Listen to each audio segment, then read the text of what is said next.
more information, michelsonlaservision.com. Can I clamp a little dead wood? Sure. The reason I stumbled there, I was going to go to new helmets for the New York Giants, and then I realized I did not send that to Forrester. Yeah, so it's going to be bad without photos. Yeah, so that caught me off guard. I was about to set Forrester up with the new New York Giants helmets, and I didn't send that to him. Yeah. So I apologize.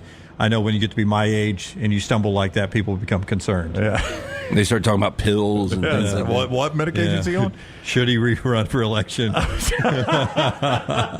you really love our show, you'll step aside. I was going to point out that you are going to have, game-wise, two super contrasting styles at the same time during that early window. I think Texas-Michigan's a pretty low-scoring game. You've said twice you would like the under there. Yep. Arkansas, Oklahoma State's the opposite, right? Don't you anticipate a bunch of points in that game? Oklahoma State, although they win that game going away to South Dakota State 44-20, they only outgained the Jackrabbits by 6 yards. Yeah. Oklahoma State's defense wasn't good. That's right. And you saw what Arkansas and Taylor Green did in that first game against, granted, Pine Bluff. I think they touched it 9 times. They scored a touchdown every time, if I'm not mistaken, or 10 times, whatever it was. So I think you will see some. Some fireworks in that game. That'll be contrasting styles side by side there. All right, so that's the show today. Don't forget the Meltdown, guys. Roll your way to. That's Ryder University. Is that the new Giants helmets? No, that's not the Giants helmet. Is it? For one game, an alternative game this year? That's a terrible helmet. Yeah, alternative God, they've game. got such a good uniform. What are they doing? Yeah, that's what I was looking for. Thank you, Forrester. Until next time, God bless you and God bless America. The Meltdown is today at 2 o'clock Central Time, I think. Put on the headgear, Jim, and make a pick. We got to get out of here. It's not so fast, my friends. We'll see you soon.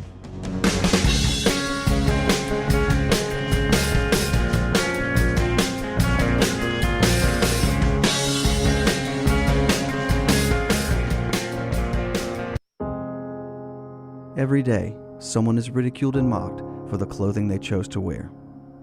It's a harsh reality we all must face.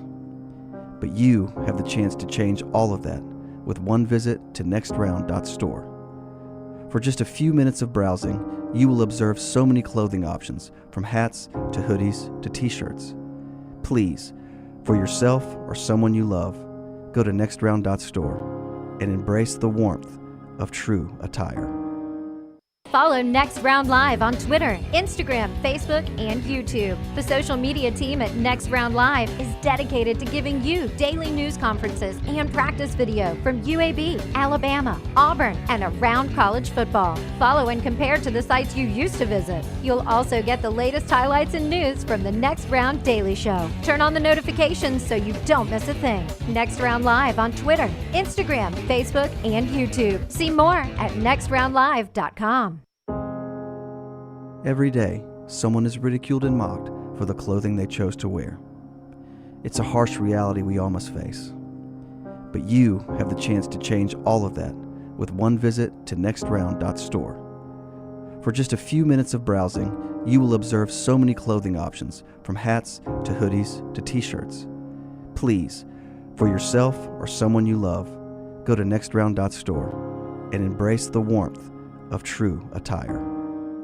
Maybe you follow us on Instagram, Facebook, X, LinkedIn, or TikTok. While we're changing the game yet again, Tyler's Telegrams has been developed exclusively for you. Hi, this is the lovable boy you know as Tyler the Intern. I'm a businessman now. I will come directly to your door and tell you every time a new piece of TNR content drops. For the low, low price of $740,000, you can be notified by me, one of the biggest stars of the Next Round, about that thing you missed. Sure, the rest of those social media services are free, but so is radio, and we all know how well that's trending. Tyler's Telegrams is currently operating exclusively in Bibb County. Other social media platforms are available everywhere. It's time to pull the trigger on the Next Round merch that you've been eyeing. We know there's a lot to choose from at nextround.store, so here's a few of our favorite picks.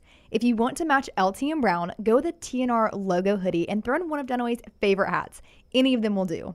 The Backroom's go-to is the classic logo t-shirt, while my personal favorite is the light blue TNR crew neck. All of these items can be found at nextround.store and are EG approved. Rest assured, your order will be packed with lots of love from us here at the Next Round. Head over to nextround.store to start filling up your cart. Start your day online with our website, nextroundlive.com, for the latest videos, podcasts, and college football stories. It's also a great way to stream the show or shop in the Next Round store. Stay connected by visiting nextroundlive.com. Jim Dunaway, Lance Taylor, Ryan Brown and Rockstar. Live from the Birmingham Racecourse Casino Studios, the next round, presented by Bud Light, is on now. Man, we got so much to get to with college football week 2 looming. Later on, we'll get into what are the biggest overreactions from week 0, week 1 that we probably are going to get wrong. We're just overreacting. So we'll get to that later on. But we got to start with the NFL today, right? Because the NFL comes back. It starts season number 105 in the National Football League. It's going to be my favorite. This is going to be your favorite season? It's your favorite one because it's the next one, right? My favorite season was probably season 80 for the NFL, honestly. Do you not even know what happened in season 80? That was the greatest show on turf. Oh, it really was, yeah. It's been 25 years. 25 years? Yeah. 25 years this year. I'll never forget, I just got married that June, just bought our first house. Just had my first credit card. I got a Rams credit card, believe it or not. And that was the year for the greatest show on turf? Yeah. 1999. That's a hell of a year for you. It was a very eventful year for me, but I'll just never forget watching. And that's when we had the cards on DirecTV so I could watch all the preseason games. That's right. And I remember Rodney Harrison taking out Trent Green, and I was like, you have got to be kidding me. Worst season of my NFL career life is what you were thinking now is your favorite. Yeah, it really was. And because he looked so good in the preseason, I'm like, why in the hell is he even playing in this game? And went out on the first possession, and I remember Dick Vermeil, he got really labeled as a crier, but I remember him crying in the pregame news conference saying, this Kurt Warner kid, you don't know him, but he will be ready. And then watching them against Baltimore, and I'll never forget, I put on these ratty, like blue, kind of grayish socks, and I thought to myself, if the Rams win, I'm going to have to wear these. I wore them for 2 years, by the way, until they fell apart. Yeah. But Kurt Warner goes out. They win the game against Ray Lewis in Baltimore. They didn't look great. They kind of went through the motions. By week 3, Bill Walsh, the former outstanding West Coast coach of Stanford and San Francisco, told Dick Vermeil, you guys are going to win it all. He was the first I ever heard to say it. But anyway, it was a special season. They went 13-3. They won the Super Bowl, and hopefully 105 is going to be as good as 80 I was going to recommend team colors tomorrow. I think we've always done that on the Friday before the NFL. Well, I mean, we've all got a wardrobe. You can go Rams again tomorrow, right? Oh, yeah. Monday, go Bucks tomorrow? Sunday. Sure. Rockstar, you got a Lions shirt for tomorrow? It's a little stained, but yeah, we can try. Okay, much like the Lions. You just have one? I just have the one, man. Yeah, I don't have a lot of new Buccaneer gear either. It doesn't have to be new. Yeah, I know. Lance has had that for years, right? No, this is brand new. I think Christmas, maybe. Straight out of Amazon. Yeah. Scotty can go with Falcons. Bright year for the Falcons head. Lunceford, I have got a Rams jersey for you if you want it. Lunceford can close his eyes and throw a dart and pick a team like he always does. Lunceford's going to wear just the NFL logo. Yeah. Well, I got an NFL hat for him, too. But Lunceford, if you want an old school, the best-looking jersey, maybe in the history of jerseys, the Eric Dickerson throwback Mitchell and Ness. It's never been worn, still got tags on it. I'll bring it. What? It's a XXX. Or pass. Okay. I'm in an actual NFL jersey, like a Rob Lowe NFL jersey. Okay. All right. If you can find that. Lunceford wants to look like he's at the combine. That's right. Give him jersey number 472. Cheering for no team. 472. Such a fair weather fan. He's about to do the shuttle. How about a fair weather fan would have no team? Yeah. That's what I'm saying. If we're on this earth long enough, I guess you might be a Rams fan one season. Yeah. Who are you pulling for this year? My fantasy team, which has 3 Eagles on it, I guess. So. Big night for you tomorrow night, then. We got Henley. Oh, by the way, tomorrow night is Peacock, right? Tomorrow night is Peacock. I was told that Peacock's only 99 cents a month. I don't know if that's true or not. No, I'll pay more for it than that. I would say it's 99 cents maybe the first month. Yeah. I don't think it's real expensive. I think it's only like $4.95 or $6.95. I bring this up is they've got me over a barrel, not only for the game tomorrow night, but one of the biggest games on Saturdays on Peacock, too.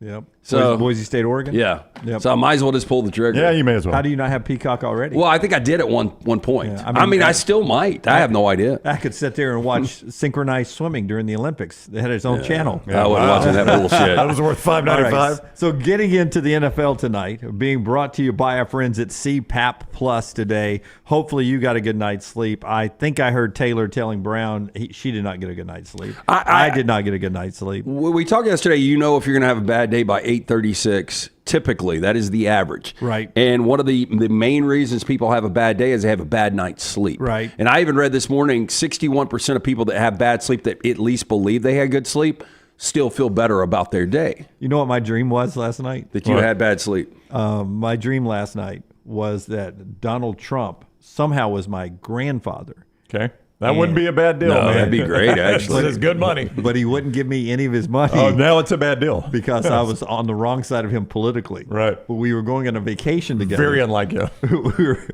He wouldn't care. Oh, no. It's not vengeful at all. We were going on a vacation. Who is this guy? for some reason together. Right. At a very nice place. It was Okay. very nice. It's very nice. Super nice. Top very of the nice. life. That's maybe the best. Maybe the nice place of all That's time. the nicest place ever. And I walked to the back of the van and to put my luggage in the van before we went to the airport. Mm-hmm. And he was like, I need all that alphabetized, put in order by last names and da-da-da-da-da-da. And I'm shocked how detailed your dreams you are. need It's to wild. do it. This is how I woke up. Yeah. And I was like, I've got to do it. Yeah. And he was like, yeah, you've got to do it. I said, don't we have people to do this? Yes. And he's like, no, you need to do it. He's punishing me. Oh, He was wow. punishing me. No, Jim, you do it. Yeah. Granddad Trump. Yeah. So that was my dream. That's what Hey, woke me up. Dave's right. The medicine is turning Jim Republican. Jimmy right. You could rewrite that song, Rockstar. Take an old song and turn it into Jimmy's Turning Republican. Anyway, CPAP Plus will make sure that you wake up feeling refreshed. If you're wearing a CPAP right now, make sure you got the right equipment. And you need to go see somebody that is actually a CPAP user. The O'Neill brothers are. With over 200 5-star reviews on Google, the folks at CPAP Plus, CPAP users themselves. So the people that are helping, you know what it's like, and they are ready to help. Visit any of those 3 convenient locations. Pelham, Highway 280, now open and trustful. Free CPAP checkups, free filters, no appointment is needed. You can also Google CPAP Plus. They carry the best equipment from names like ResMed, React, Fisher Paykel, mask and supplies in stock every day. Do you need it today? Guess what? They've got it today. Don't buy your mask or supplies from Amazon or online. Go see the folks at CPAP Plus, see what you're actually buying, and tell them the next round sent you. While you were sleeping, maybe in the off season, you forgot that Derrick Henry is with the Ravens tonight. Mm-hmm. Now he's behind a shaky offensive line that sometimes Lamar Jackson makes look better. Impact of Derrick Henry on the Ravens season, not just tonight's game. Well, look, I think the Ravens are going to be a 12, 13-win team without Derrick Henry. So if Derrick Henry can stay healthy and can be as productive as he's been the last few years, sky's the limit. When you've got a quarterback like Lamar Jackson, a 2-time former MVP that led the league, obviously, in rushing at the quarterback position, I mean, this team just grinds it out. And that's the one thing I would say about Kansas City. Going out for the three-peat and hosting Baltimore tonight, where they've won 5 of 6 against Baltimore. The one weakness the Chiefs had last year was against the run. Defense was really good. I think they were second overall in total defense, but they were 19th against the run. So that is kind of their weakness. And if they have success, both Lamar Jackson and Derrick Henry tonight, you know, this could be an opening L for Kansas City. This is a tough game. Numbers sitting at 2.5. We have a play up on this, but it's a tough game. Oh, I got a stat for you coming up. It's a tremendous stat. Lance'sLock.com. Lance'sLock.com. When he says he has a play, that's where you go. Lance'sLock.com. Go ahead. You would describe Derrick Henry's career currently, like the current spot in his career is what? He's a Hall of Famer. Yeah, he's a Hall of Famer. No. I just mean his current spot right now. We're in the twilight. I think he still got is. gas. I think he is late autumn, Late autumn. like all of us. I think he may feel have. it. I'm early winter. I think he has a good year left in him. 2 years, Okay. maybe. I think maybe people will be surprised. He was the second leading rusher in the NFL last year. The way we're talking about him makes it sound like this is Well, that's dragging what him I off said. the- If he's as productive as he was with the other weapons they've got on this offense, Yeah, dragging him off the trash heap and hoping he can get some carries. This guy was the second leading rusher in the NFL. Christian McCaffrey led the league, and he was second. I would say probably because he was performing very well off Broadway. You know what I'm saying? The Titans just never seemed to be in the conversation. Like That's why people don't know that? That's right. Or that's okay. Like Get Up. They don't talk Titans. They do not. You're correct. We're 2.5 hours away. We don't talk Titans. We do not. I mean, the Titans are one of those teams that just don't get discussed a ton. Yeah. probably a pretty good play this weekend, though. Yeah. Oh, you like them? Huh? Well, they're going against a rookie quarterback. Yeah. I'm just saying that they're not. They're not. They're not the Ravens. Yeah, but They're my not point the is, Chiefs, they're not the Cowboys. We talk about Derrick Henry like this is, oh God, I'm going to have to watch Derrick Henry in a Ravens jersey, like it's Jerry Rice in a Seahawks jersey or a Raiders jersey, or it's Emmitt Smith in a Cardinals jersey. I mean, this guy was the second. He only trailed Christian McCaffrey last year. I think there's 2 running backs that you can look to have sort of I want to prove some people wrong seasons. That's Derrick Henry and Austin Eckler, who's with the Commanders. I think more so Eckler. Eckler, 20-plus touchdowns 2 years ago, really fell off last year. So new location, hopefully revives that career a little bit. And they sort of said, we'll see you later. Yeah, and I think the Chargers were kind of done with Eckler. They had a little contract dispute at the end there.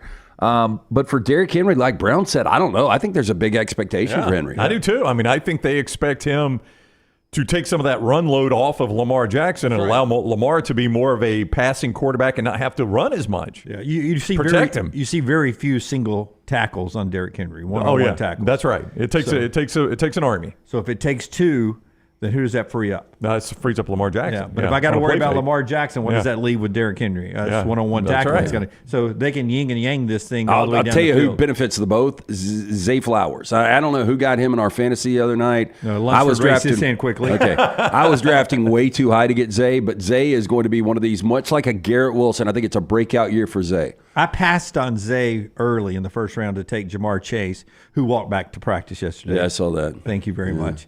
Then I passed on Zay one more time to take Brandon Ayuk. I would have taken Zay over Ayuk. You would have taken Zay Flowers over.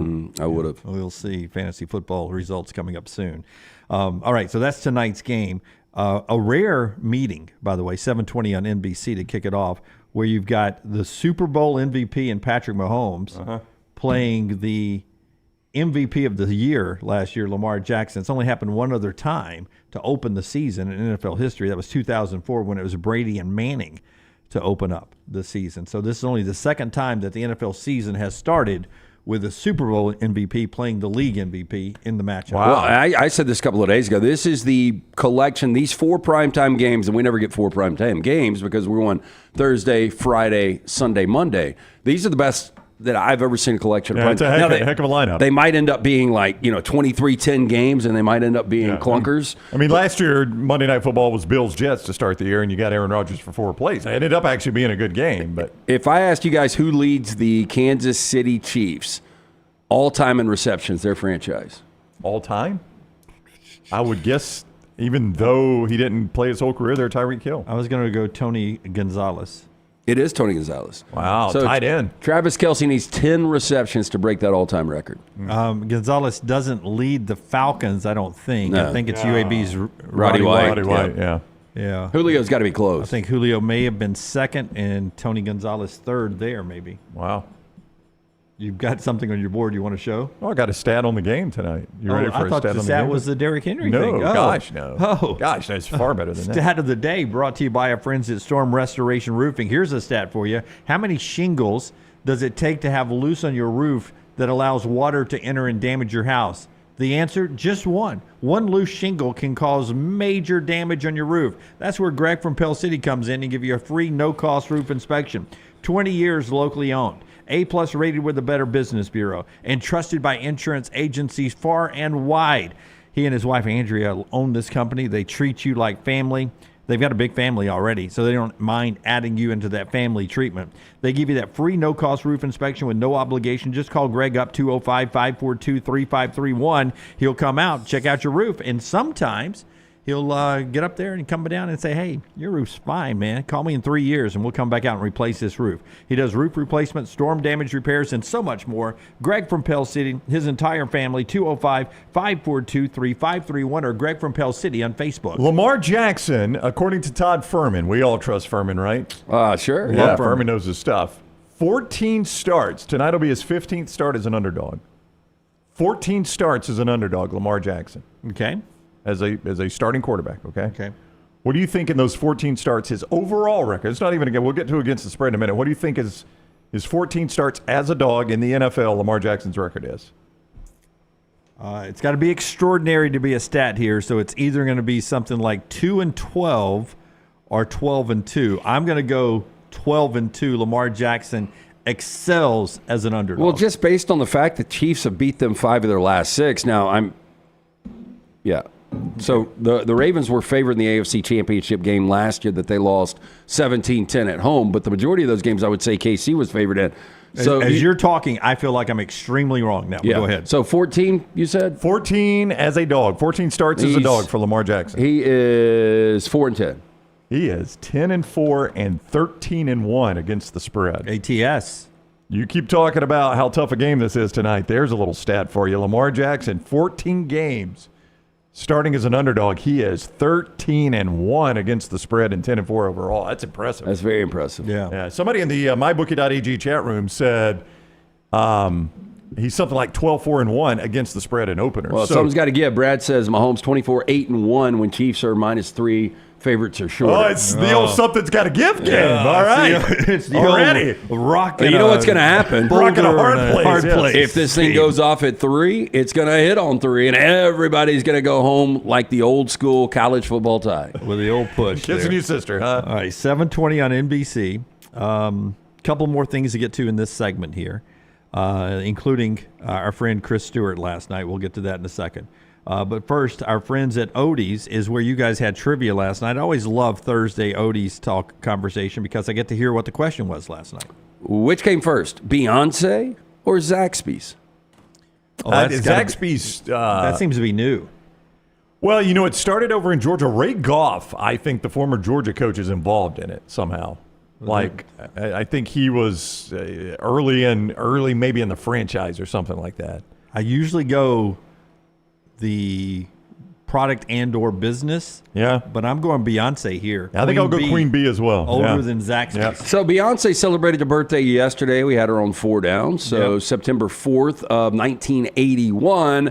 Zaxby's, August of 1990. Oh, wow. So older Way than off. you guys would have thought, though. Yeah. But she's 9 years older. These are the things you learn at Odie's. You can come out there every Wednesday, the original location in Crestline, where we have Odie's Team Trivia. Enjoy some great food, award-winning wings, delicious burgers, great sandwiches, ice-cold beer buckets full of the Bud Light, live music on Fridays and Saturdays, and a great place to watch all of the college football on Saturday afternoon. 2 locations, the original in Crestline, the newest location in Edgewood. Get in, see Will Abram, that great staff. It is Odie's Tavern. All right. Thank you to the first 100 messages over in the chat room halfway through this opening segment here. The show also being brought to you by Urology Centers of Alabama.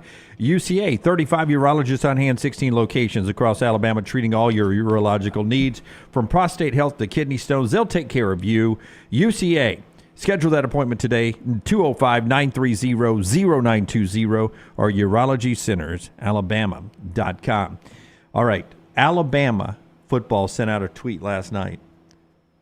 $1 billion in off-season signings, new money. Here's the graphic they sent out. Updated check. That's a B for $1 billion. Off-season NFL contracts this year by Alabama players. $1 billion. They went over the $1 billion mark yesterday when Patrick Surtain, 4 years, $96 million with the Broncos, becoming the highest paid defensive back in NFL history. That's impressive, but I do have to say, how many $100 million contracts have we seen this offseason? Well, Tua Tagovailoa was a $212 million, adding to that $1 billion. Yeah, that was about a quarter of it. Anyway, I was just saying, the contract was pretty big. I mean, your man Brandon Ayuk just got 120. I'm just saying there's a lot of $100 million contracts out there. When you look at the number of Alabama guys in the NFL, that's the impressive part, I'm not shocked. I mean, the billion, it really jumps. Yeah, it's a shocking number until you stop and think, well, number one, Tua was a quarter of that. And number 2, the money's the highest it's ever been. This is amazing recruiting for Alabama. I mean, and Jalen Waddle what did he get? 30 a year? 30 a year. Yeah, I think that was, what was that? So basically half of it's 2 players. Can I just get the back room a ruling here? It feels like these guys are downplaying $1 billion worth of new money from one school in the offseason. I mean, not downplaying it. I mean, I said it with excitement in my voice. $1 billion. And then these guys started, No, it's impressive, but I would say that Ohio State has $1 billion of contracts. Not off-season signings. This is new money. This is new money. just new money in this offseason. Okay, that is more impressive. Yeah. Just since the last football game before the first one tonight, Alabama's gotten $1 billion more new money from Alabama players. That's a big number. So here's what I would say, because, I mean, it's going so fast in the mybookie.ag chat room. Somebody said, I assume, Alabama's doing well. I mean, you would like to think $1 billion, $1 billion of new money, that you could scrape out of that $10 million a year. I have never been told. Is that reasonable, Lance? So Marty, what is the new thing that he's pimping that's kind of like Acorns? Game change. Game change. He said that is tax deductible. I still have never gotten a straight up answer whether or not. I think the way that is working, and do not quote me on this, that the game change is actually making a donation to the school or the 501c3 the school has, and then they agree, or the understanding is they donate it to the NIL. Okay. With that said, I think that's the loophole. I don't still know, have though. never gotten a straight up answer from a donor that actually gives to his collective whether or not you can write that off. I don't think straight to the collective, Lance, anymore is tax deductible. If you can get creative and find a way to do that, I mean, I think it's awesome that most of these big name players have organizations, charitable, they have their own charity that they back. But a lot of that is a tax write-off.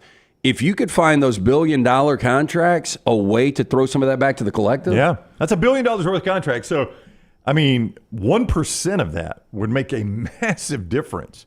If you could just get 1% of that, now I know it's not $1 billion per year. This is $1 billion in some cases over 5, 6 years. 5 years usually. Yeah. Well, I mean, 1% gets you a quarterback and then some. Yeah. So, I mean, if you could just get 1% out of those guys. I mean, Alabama meant a tremendous – those guys are probably still in the NFL with or without Alabama. But, boy, it was a much more beneficial path to get into the NFL because of the University of Alabama and Nick Saban.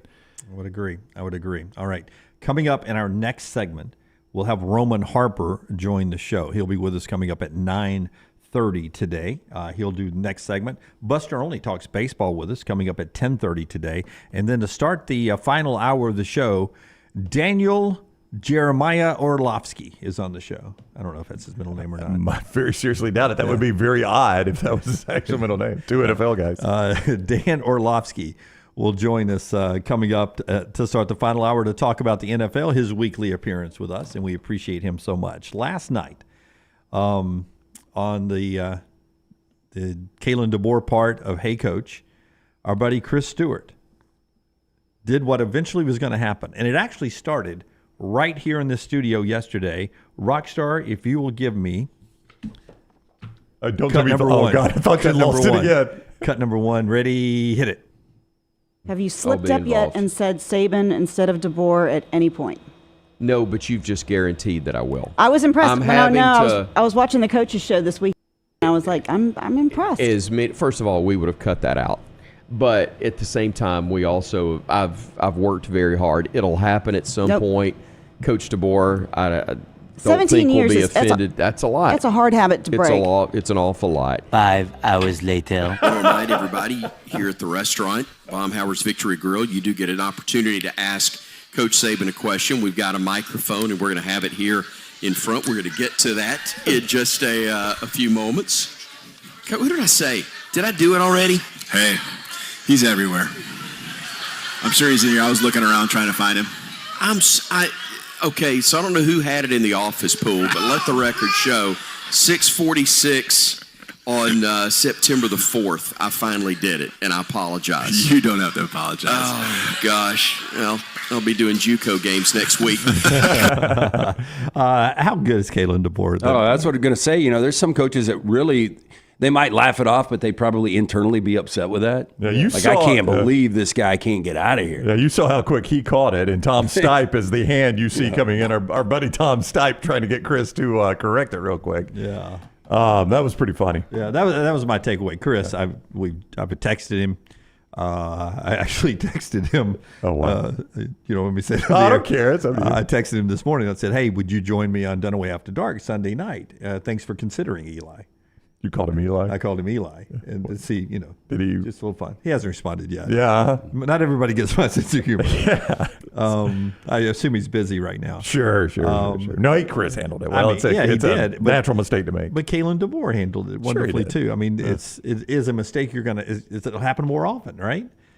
I mean, it just happens. It was just I thought it was a great insight, not only to how cool Chris is at handling it, but also at Kalen DeBoer and how the guy is so comfortable in his own skin. It's a, I guess the landmine's a transitive thing. Yeah.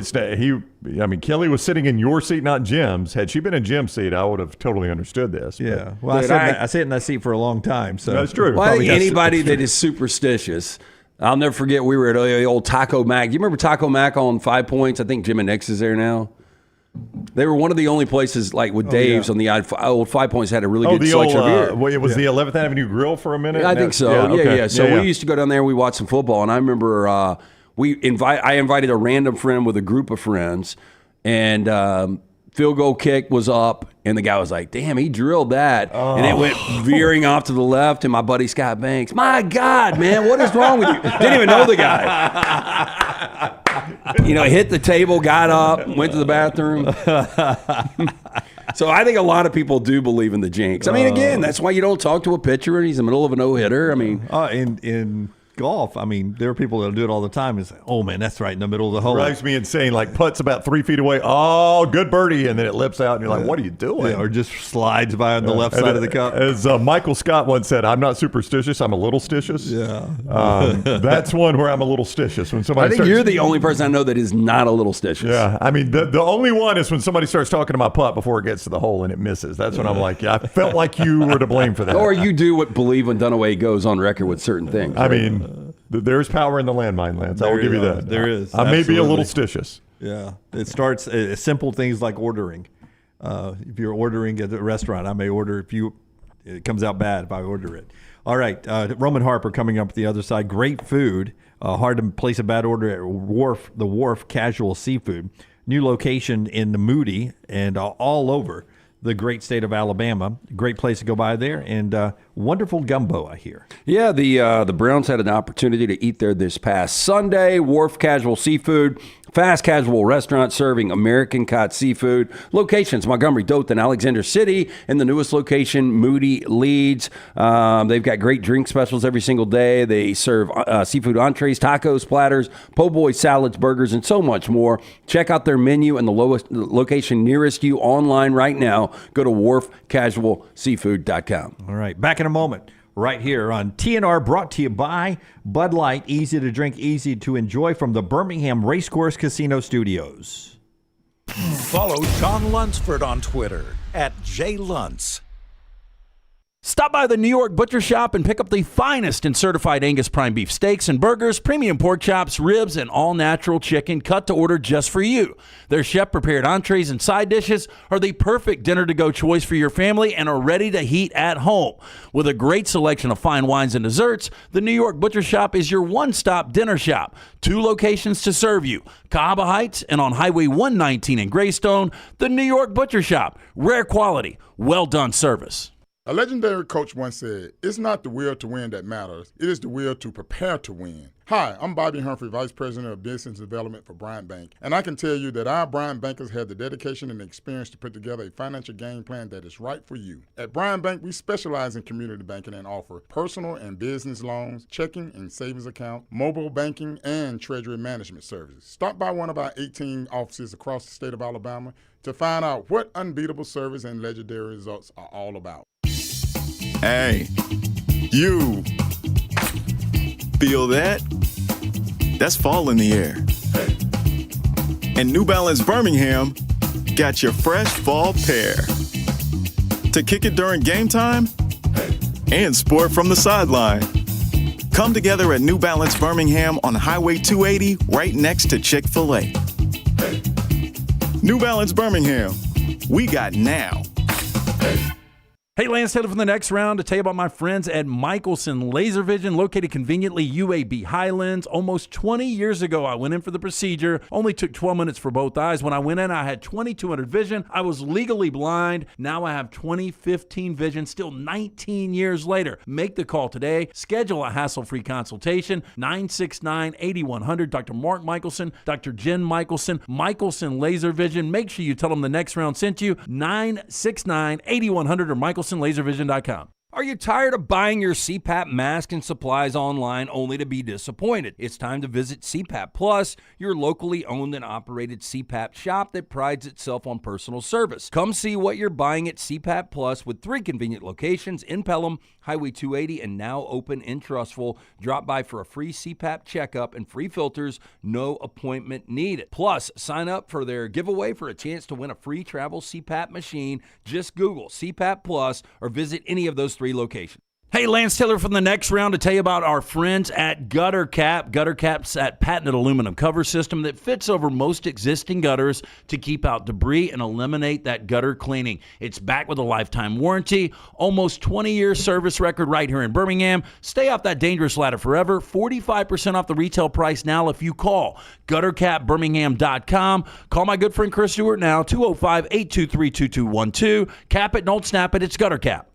Hey, Lance Taylor from the next round to tell you about one of our favorite places for breakfast, lunch, and dinner. That is Hamburger Heaven since 1982. Hamburger Heaven has been serving Birmingham's best hamburgers, cheeseburgers, French fries, hand-spun milkshakes, and sandwiches made fresh to order. All of their ingredients are fresh and prepared daily. This includes their beef, always fresh, never frozen, hand-pattied each and every day. For breakfast, lunch, or dinner, visit any of the 4 locations, Highway 280, Irondale, Gardendale, and Homewood. Just because you've quit going to the gym, it doesn't mean that you have to quit gym altogether. Dunaway, that is. With our Next Round podcasts open 24/7, 365, you can access gym anytime you'd like. While you may have done away with your treadmill routine, our version of Dunaway is standing by ready to get you back to your absolute best. Find all that lovely Jimmy D-led content on Spotify, Apple Podcasts, Google Podcasts, and in the podcast section of nextroundlive.com. This message is sponsored by Jimmy Crypto Inc. and Jimmy Crypto for President.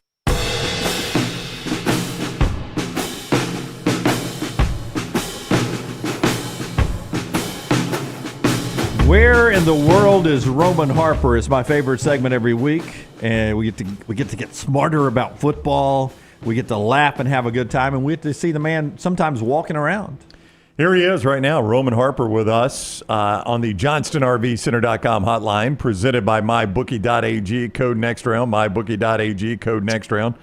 When you sign on with MyBookie.ag, make that deposit, you use code NEXTROUND, they're going to double your initial deposit. And you can use it right away. Harp, what is up, man? How are you? What's up, guys? I'm nowhere special today. I'm just at my house, so it's nothing crazy. I like the light fixture. If that thing fell, though, it would probably impale you. Hey, it is fancy, huh? Yeah. Look at it. Yeah, I like these that. things are. My wife's fancy, dude. We actually hung this wall sealing paper ourselves. Yeah. So shout out to us. Yeah. Shout out to us.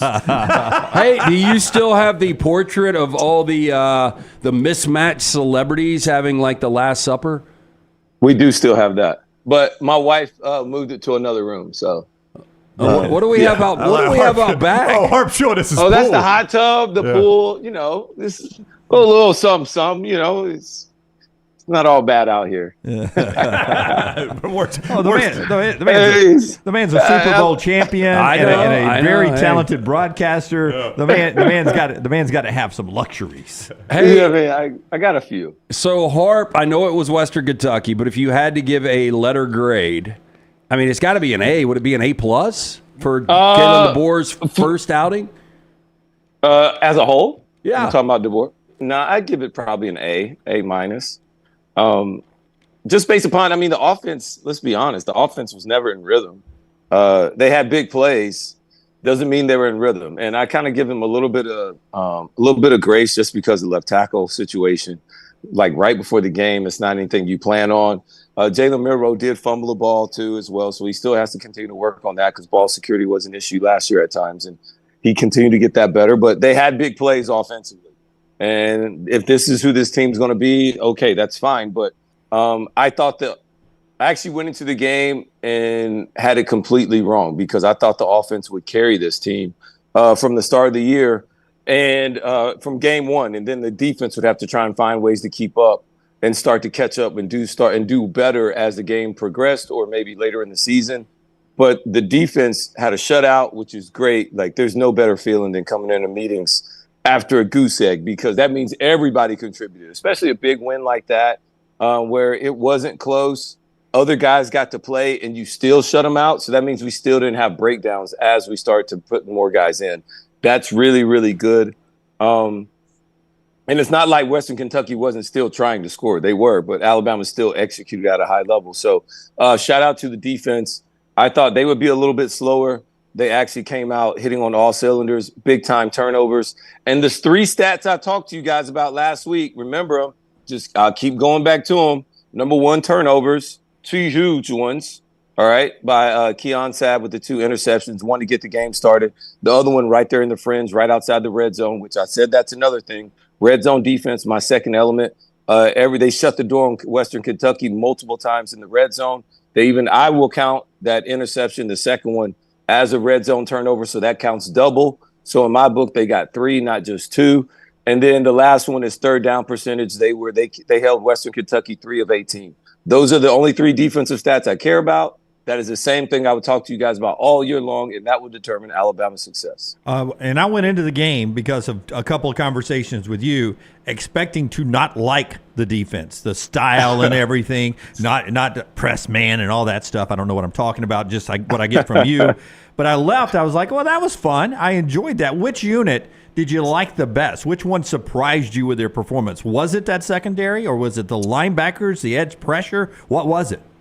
I think the D-lineman, the D-line actually surprised me a little bit more because I didn't know these guys. And the secondary, they had made a couple good plays, but I don't think they're challenged enough in the secondary. So I'm not going to give them too much credit. I still have yet to see more.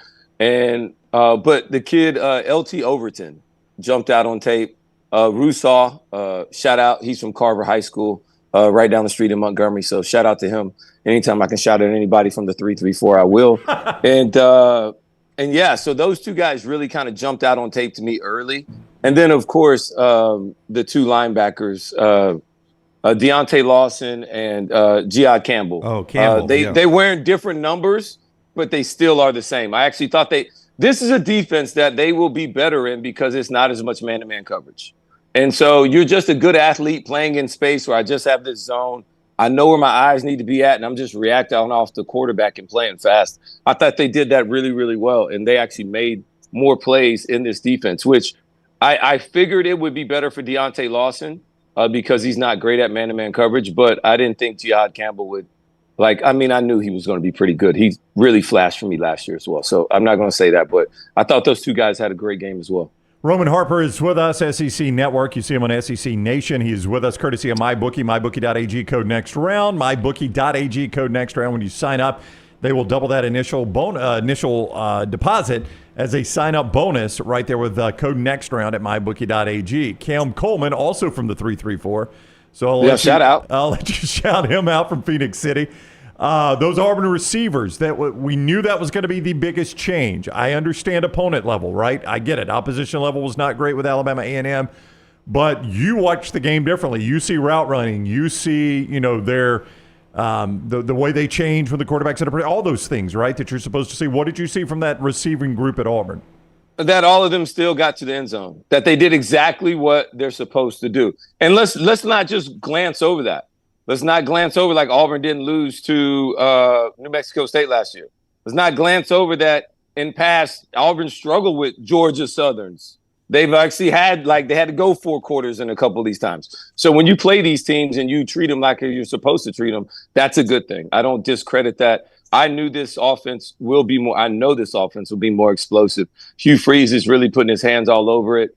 And then also the upgrade at receivers. Peyton Thorne should be better because it's in his second year in this offense, and he's got way better weapons. And so I'm looking forward to the continued growth in this offense, especially at the wide receiver. I told you this reminds me of the early 2000s when I was playing, and they brought in that great group of wide receivers in back-to-back years of Rama Shadu, Ben Abumanu, Anthony Mix, and Courtney Taylor. It was like 3 or 4 of these guys. All these guys were top-tier guys.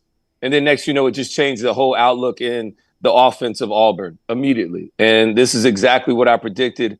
I'm not surprised. This is exactly who these young men are and who they're going to be going forward. So just putting everybody on notice early. I'm excited about it, but does it add how many wins to Auburn? That would be the next question.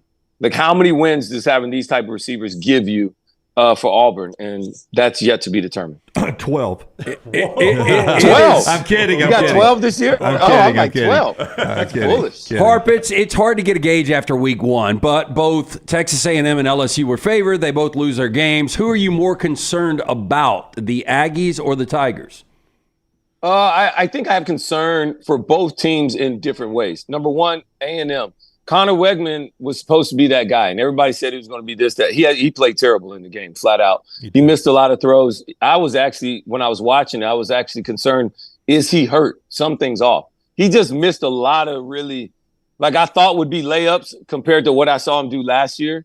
It wasn't even close. So that's a concern for me, big time concern, especially because they competed hard. But I give Notre Dame a lot of credit because Notre Dame's a really good team with a really good secondary. They looked coached up extremely well, and they played hard, and they didn't fall for the trap of just making this game about Riley Leonard versus the head coach. He's slipping my name right now. Why is he slipping my head? Mike Elko. Mike Elko. And so they did a better job of that. Sorry, I heard my wife talking. That's what threw me off. And then, you know how it is. When the wife talks, you better perk up. You better listen. Yeah. Don't know in this house. You just don't know. All right. And then the other thing is for LSU. You know, I saw Brian Kelly getting emotional after the game. You know, they want to win. You know, is USC better? You know, LSU has this dominant offensive line. These are all the storylines we hear. They didn't run the ball well. All right. They never ran downhill at USC. So are they that much more physical? Is that run game that great? Is that O-line that great? I don't know. And then at the end of the day, the defense was better under Blake Baker. But you still lost the game, so nobody cares. Like, that's the best thing that I love about football, is that you are what your record is, period. Nobody cares about injuries. Nobody cares about how you got there. You just are what you are. And so until you find a way to be better in end-of-game situations, that 2-minute situation where offensively you had a chance to close them out, lean on that offensive line. They couldn't get the first down. Or you got the quarterback who's playing really well. We find ways to get Kyron Lacy eight catches in the first half, 0 in the second. What are we doing, right? And then defensively, you got a chance to really put your stamp on it, say, we are better, we are this. And you give up 3 points at the end of the half after a bad penalty by Kyron Lacy, taking his helmet off at the first half. Give it, now your kicker gets a good kick return, who you know he's their best, most explosive guy on offense. He gets the ball, gets it on down, they get 3 points at halftime. And then at the end of the game, you allow them to get down there and score again when you got to be able to try and shut the door on this team to finish it out. So with all that being said, you still have not solved anything because you didn't win the game. Are you better? Maybe, but you didn't win the game, and that's all anybody cares about. You know, us in the media, me included, sometimes we look at the are you including me in that? No, us, I'm saying like, us. Media? I'm me. Am I in that? Because I don't like being in the media. But yeah, man, you don't have to be. And I don't think you do this. To be honest with you, I don't think you do this. But a lot of us will take a game and we'll talk about the team that lost a big game and never really give credit to Georgia. So I'll ask you, or the team that looked good. So I'll ask you, are we overlooking that Georgia could just be that good again? Because everyone's just been talking about what Clemson didn't do. How good did you see Georgia in that game? All right, before I answer that, number one, I think Georgia is the number one team in the country. I have some question marks on Georgia as well. But what is everybody saying that Clemson didn't do? Yeah. Answer that for me Well, first. they just haven't gotten better offensively. I think people, no doubt about it. Yeah, I think people, Harp, thought that Garrett Riley maybe in year 2 would be a little more unleashed. There would be more of a rapport between him and Cade Klubnik, and Klubnik just hadn't gotten any better, and they don't have any skill on the perimeter. Yeah, no skill on the perimeter. Klubnik seems to be late with the throws, and Riley's play calling doesn't seem to be as good as it was at TCU.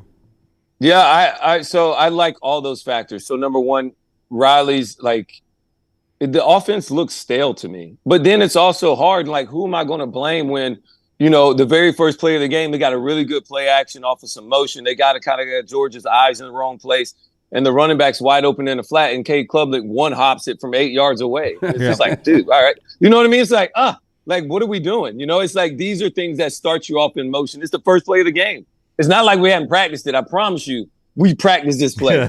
You know, this is like this is the play. Like, we know it. And that's an easy throw to get him in rhythm.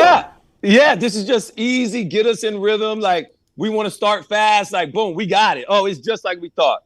Throw it out. He one-hops it. You're like, all right, well, I guess we'll try and run it here, right? And it's just like those little things, they never found any rhythm. And I'll be honest, I hated what Clemson did. Clemson fought hard. But it's a lot of the same things that what you guys said, so I don't need to rehash all that. But back to the real question and focus, which is Georgia. I thought Georgia looked really, really good. But I got to be honest with you. I didn't like the offense of Georgia early in the game. I mean, you can't tell me you got the best quarterback in college football, and then we're just going to throw it to the flats, throw quick screens, get it out quick, da-da-da. Like, let the guy rip. Like, that is what he does, right? Like, he's supposed to be that good. Let him play action pass and go downfield. Let him hit second-level throws, what he's really good and accurate at, and he gets the ball out on time, which is what they did more of in the second half. But I want that early in the game. I felt like the offense was way too conservative, that because Clemson was not a real threat, that they never would. Georgia was never threatened in that game. Let's be honest with each other. Georgia was never threatened. And so I like to be prepared for the fire when it hits. And so I've already been in the fire. I've already been there. I already know I'm not going to sweat because I've already been there. I don't want all of a sudden the fire shows up. Now we got to get ready for it and try and put it out when you haven't done it already in the season. So I don't want them to all of a sudden, because other teams are going to be better offensively than Clemson will be. So, and that is who that's the only way I'm comparing Georgia to. I'm not comparing them to like what they did just versus Clemson, but I look at Georgia as like down the line, how are they going to handle these fires that are going to happen in their season? I'm sorry, Clemson's not a big fire. That was just a little something. We put that out easy.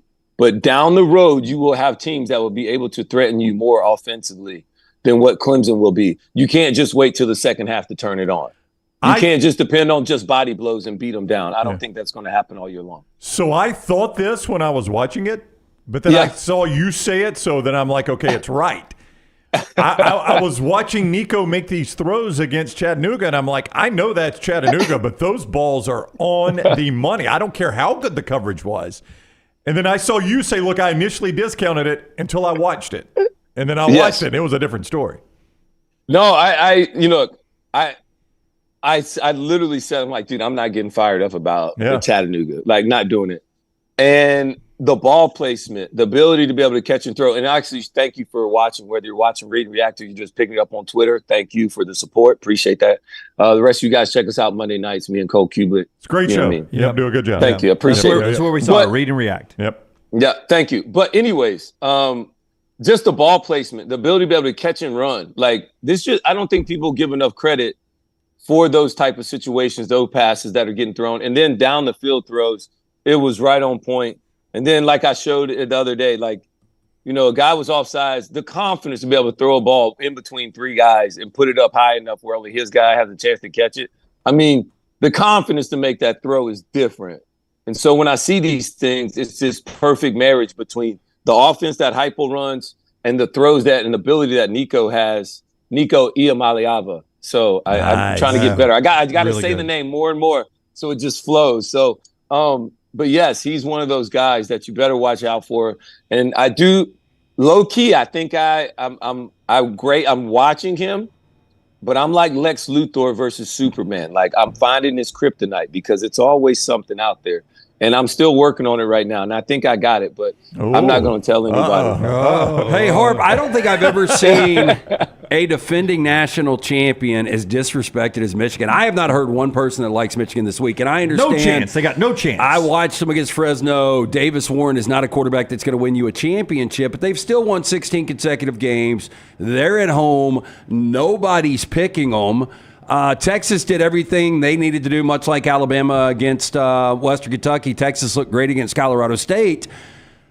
I don't know. I've just got a feeling that Michigan's going to come to play. I mean, how do you see this game playing out? Yeah, what do you mean by Michigan coming to play? Like they're going to hold it within 10? Yeah, like, what are you talking about? Are they going to win the game? I'm talking about covering the 7.5, not embarrassing themselves. I'm hearing everybody say, max play, put the mortgage on Texas. They're going to run them off the field. The fight song is hell to the victors, not hell to the moral victories. No, I watched Michigan last night. So, and I'm going to talk about this on ESPN Saturday morning because they asked me the same questions while referring to the game and my opinions on it. And they are this. Michigan, their first team defense, like Texas's offense, what Sark likes to do, he challenges your eyes and your discipline. he anticipates guys getting out of their gaps in the run game. It's not like Texas is mauling people up front. They're just expecting you to get out of your gap, and then they got you. All right, they put a whole bunch of sugar and eye candy out there, and treat it like you're going to fall for it every single time. You have to be disciplined in your pass drops, in your run, in your rush lanes, in your zone coverages. Like, you have to be disciplined because Sark's doing all these different things to get you to move to where attack you in these lanes. And Texas has weapons all over the place on the outside. So I don't like the matchups for Michigan with some of the things that they do defensively versus what Texas will do and how Quinn Ewers and what Sark's going to call. So I'm going to take Texas. I think I said it earlier in preseason. I still believe it. I think Texas by double digits. Michigan's not as good offensively. Who they throwing it to outside of Loveland, the tight end? Nobody knows. They got number 0. He's a gadget guy, and that's about it. And so they need to be better offensively. I think they tried to find their way. Donovan Edwards not running the ball extremely well in week 1 versus Fresno State. The backup running back had a better game. So they got to figure themselves out. In Texas, they lost a couple really big guys up front, but they still have guys up front that are still really big and still good against the run. So I'm looking forward to the game, but I like Texas in this one in a big way, guys. Not going to lie. All right. So add Roman to your list right there. Yeah. Michigan, it's a long list. All right. You'll see. Yeah, I got the house on it. You see the pool out there, guys. I got the house on it, too. You'll see Harp Saturday morning on ESPN and also SEC Nation, SEC Network from Lexington, and then Gainesville next week. So shout out to SEC Nation right here, guys. It's a fantastic show. Get your day started right in the SEC with SEC Nation. Harp, thank you. Safe travels. Always fun. Appreciate buddy. it, fellas. I'll see y'all later. All right, buddy. Bye. We'll see you next week. Roman with us every Thursday, courtesy of mybookie.ag, code next round. mybookie.ag, code next round. I was trying to find an updated line, Lance, on that game. Here it is. mybookie.ag, Texas 7.5. They were favored 7.5 over Michigan. Roman put the house on that one. You could play that game at mybookie.ag, code next round to double your initial deposit and play with it right away. I am staying away from that game because it's at 11 o'clock, but I will almost guarantee you if I touch it, it will not hit. But with me staying away, Michigan will find a way to cover that game. Okay. Does that include the stake bet? Yeah, well, that's me touching it. Okay. That's touching it. No touching it. So wait, so it puts you on the list of people that like Texas by double digits? Oh, my God. I'm wondering if... That's interesting. That's why I've got to quit hearing this because... I'm just wondering how Gus and Joel are going to field the second half. Yeah. Lance, as Texas are playing their 2s and 3s. Just do it at Lance's lock. One more 11 o'clock game. Just one more, Lance. One more. No, don't be on the wrong side. I would kick myself if I play Michigan and they do get run off the field. I can't recall a situation where you had a defending national champion at home this early in the season where they still haven't lost a game. And everyone is saying they're going to get not beat but run off the field. It's a good opponent coming to town. You could relax and watch the game over at Inverness Country Club if you want, and then go home for the ones you're playing at Lance's Lock. Tell me about Inverness Country Club. Fantastic place. Memberships that fit everyone. The social, including resort-style pool complex, full-service cabana and bar, live music on Friday night, Sunday brunch to the golf membership. Beautiful course, currently expanding the driving range. Do you travel for work or pleasure? Ask about the Heritage Plus option where you have access to courses at 37 other clubs around the country. Inverness Country Club, great place to meet others in the community. Maybe you've relocated to retired. It's a great place to network. What about childcare? Also a big plus. You want a day of golf or tennis? Guess what? You can drop the kid, go have yourself a day on the court or course with the wife. Knowing your kid is safe on site, massive plus. Take a tour of this unbelievable club today. Call Erin. Tell her the next round sent you. 205-991-8608 or online ICCalabama.com. Okay, so Thursday tradition coming up. Does it have anything to do with LSU? It does not, Jim. Okay. The governor and a couple of state representatives in Louisiana are trying to push to get Mike the Tiger back in his role inside the stadium. For you youngins out there, many years through 2015, Mike the Tiger was actually in a cage with LSU cheerleaders on top, and it ran into the stadium, rolled around the stadium, and then they parked it right next to the visitors' locker room. And as you rolled onto the field as a visitor, you ran right past Mike the Tiger, who was trained or poked with a stick, depending on who you believe, to growl at the opposing team to come out. My dad swears that they used to either bang the cage or poke him with a stick. Yeah. Literally rattling the cage. I will tell you, you could not make me the guy that pokes him with the stick. Yeah, well, it's behind the cage. But still, if he has that one opportunity. It's not behind the cage every day. Yeah, he's going to pack that up in his memory. And once he decides to unpack it, it's bad. Now, in 2015, Pete saw some video of the cage being rattled or poked with a stick and went, balls to the wall. I'd have told Pete to pound sand if I was him. They shut it down because Mike the Tiger 6, whatever number it was, 12, 11, whatever, died about a month later after the season. Yeah. So the new one, Mike 7 or 14, whatever the number, has never been at a live game. They want to bring him back. Yeah, they should. LSU is saying there is no plans to bring Mike the Tiger back in the stadium. It was one of the great, stick poking aside, it was one of the great traditions of college football. You don't think he gets poked with something in the jungle? The tiger in his natural habitat? A little stick poke ain't going to hurt him. All I'm saying, it was it used to be a great tradition to be down there and to see the tide coming out of the locker room and that tiger sitting right by him in a small little space. You had to run right past it. Here's old Mike the Tiger at the stadium. What a beautiful animal that is, by the way. Yeah. That is a gorgeous animal. By the way, if you notice that is behind two. It's bars and a fence. Hey, how quick would that crowd scatter if that thing got out? Those LSU fans are pretty lubed up, Lance.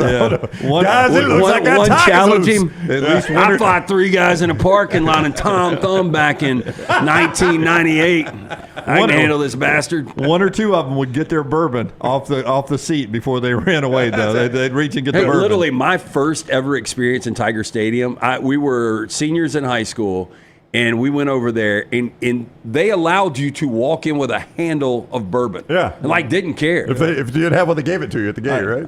They'd be running away like this, trying not to spill their drink. Don't spit a bubbin'. Yeah. All right, that gets us to Thursday's tradition. Brownie entertains. Last week, I cannot rave how good last week was. Oh, you liked it? Oh, my goodness. Okay. It was so good, and I'm hard to please on these Thursday traditions. You liked Tommy Tire Biter? A+ last week. All right. Thursday tradition brought to you today by our friends at the Pants Store, their tradition here locally.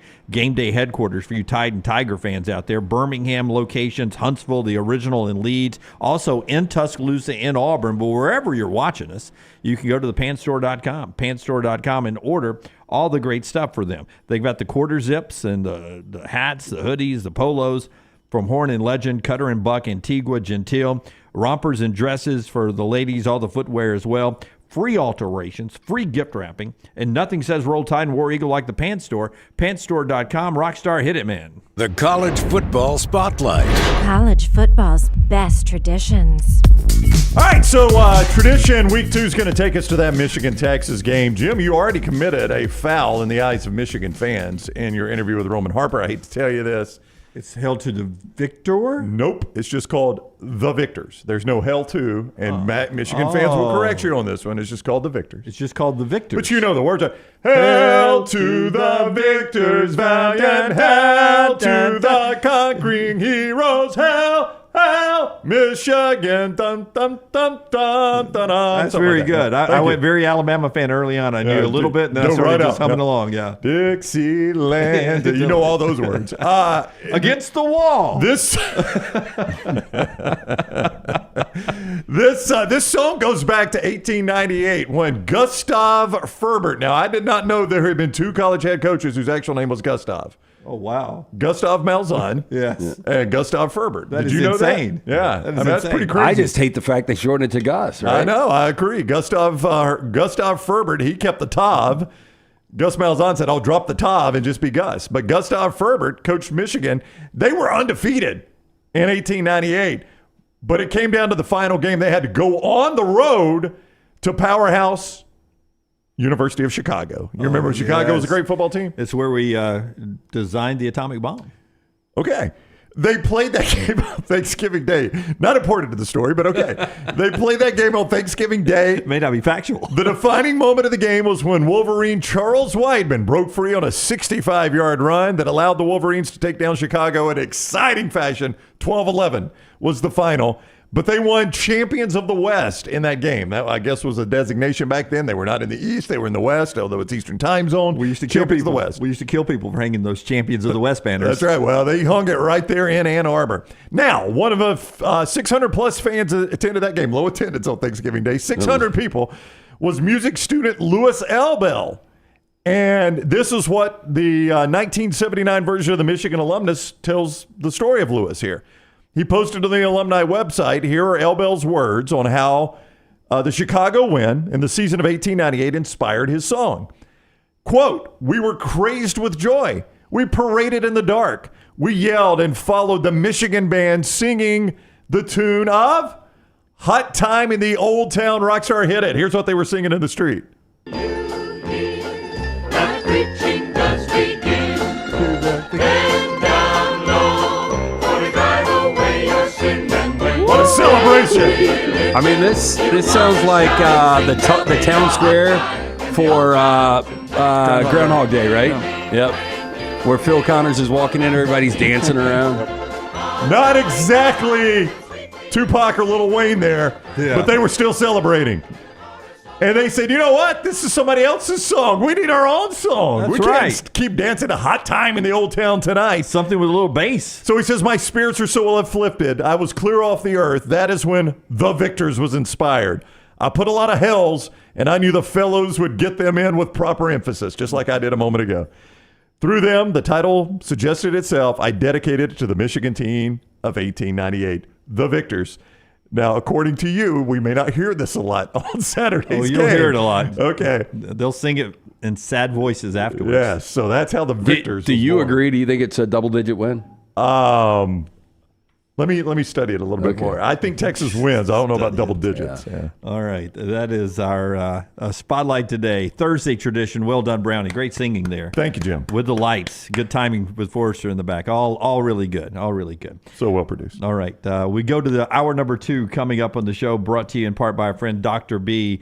You saw Brown's hair flowing. That's right. Full, baby. There. Full. Oh, I got to get a cut today. Yeah. So mine is out of whack. Yeah. Yeah. I miss those 20 minutes with Ronnie. Yeah. I don't even know if we know each other anymore. Non-invasive treatment. That's what we do 3 times a week, 30 minutes each time on the couch. The hair has more than doubled in thickness. Dr. B working on Brown's hair right now. Dr. B takes pride in treating each patient personally, applying his expertise to produce those quality results. For more than 20 years, women and men have turned to Dr. B for a range of cosmetic and reconstructive procedures. He will use that experience, his advanced training and genetic testing to help his patients fully understand the procedures they are considering. Call Dr. Beckenstein and that great staff. Tell them the next round sent you. Schedule the consultation. 205-319-0316. That's 205-319-0316 or t3hair.net. Follow The Next Round on Twitter, Instagram, and Facebook at Next Round Live.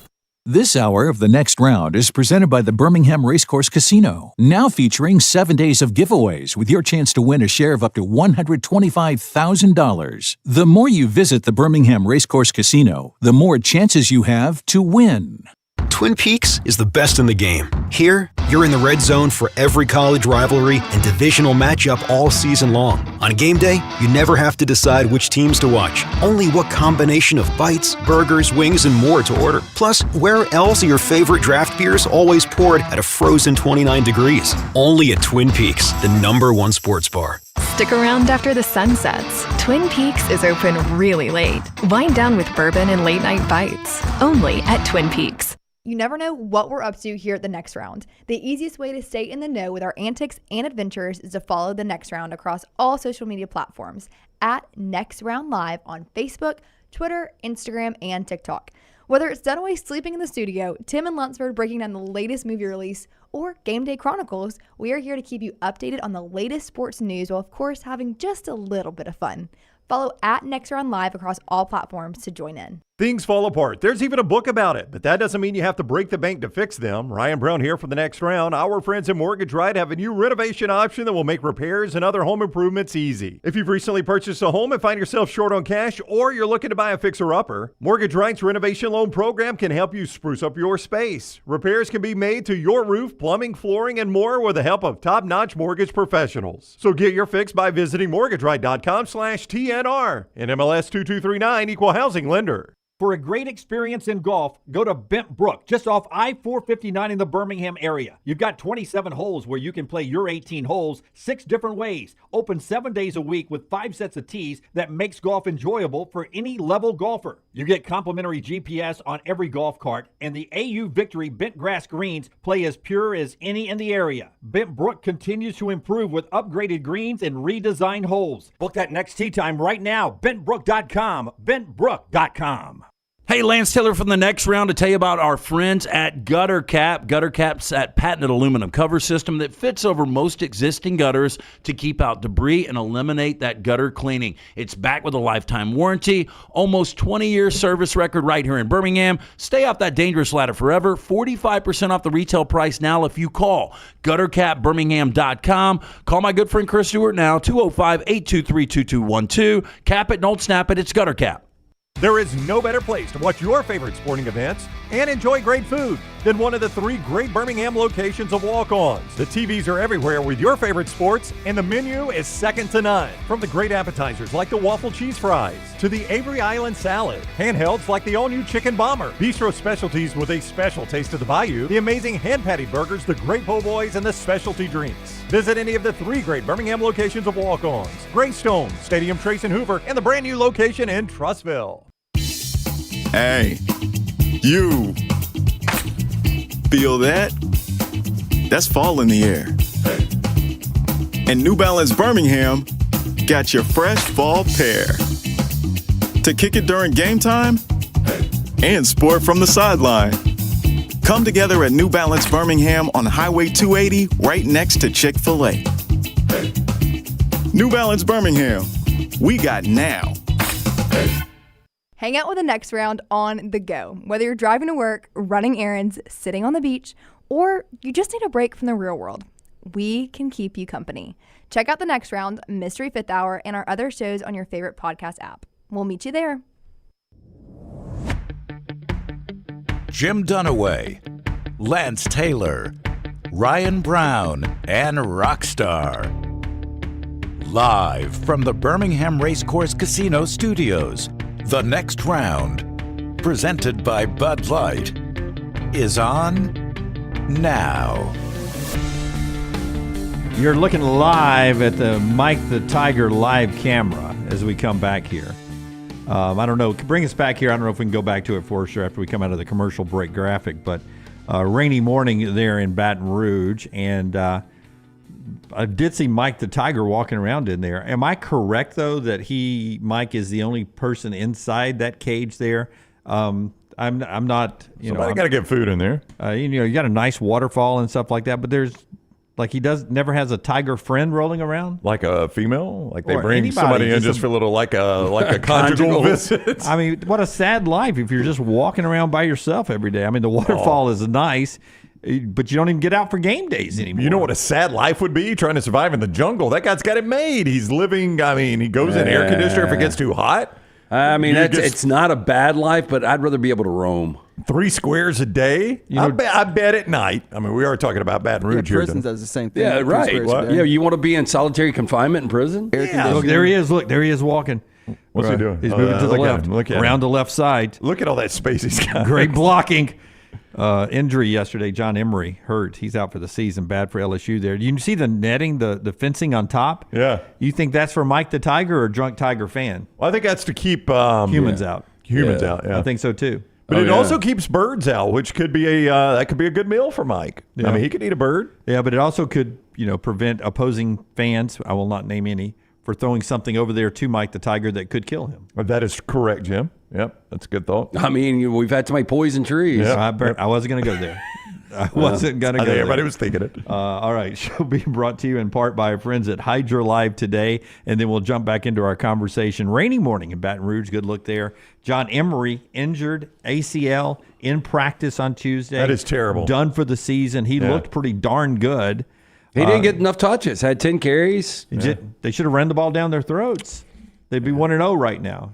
And maybe Emery wouldn't have been practicing. It's a big loss. IV therapy, B12 injections, cryotherapy, compression therapy, it's all under one roof. HydroLife Therapy, open 9 a.m. to 6 p.m. every single day. Make sure you mention the next round, 20% off all those great services. IV therapy treatments packed with nutrients to increase energy, reduce stress and anxiety, boost that immune system, and much more. Members awarded with deep discount. Save up to 50% off regular pricing for all services. Plus, receive one free IV bag per month. With the impressive savings and benefits members receive, you recoup that IV membership fee in just one visit. For more information, stop into one of those locations or hydrolifetherapy.com. Also, it's official now. Graham Mertz out this weekend for Florida as they play Samford from here in town.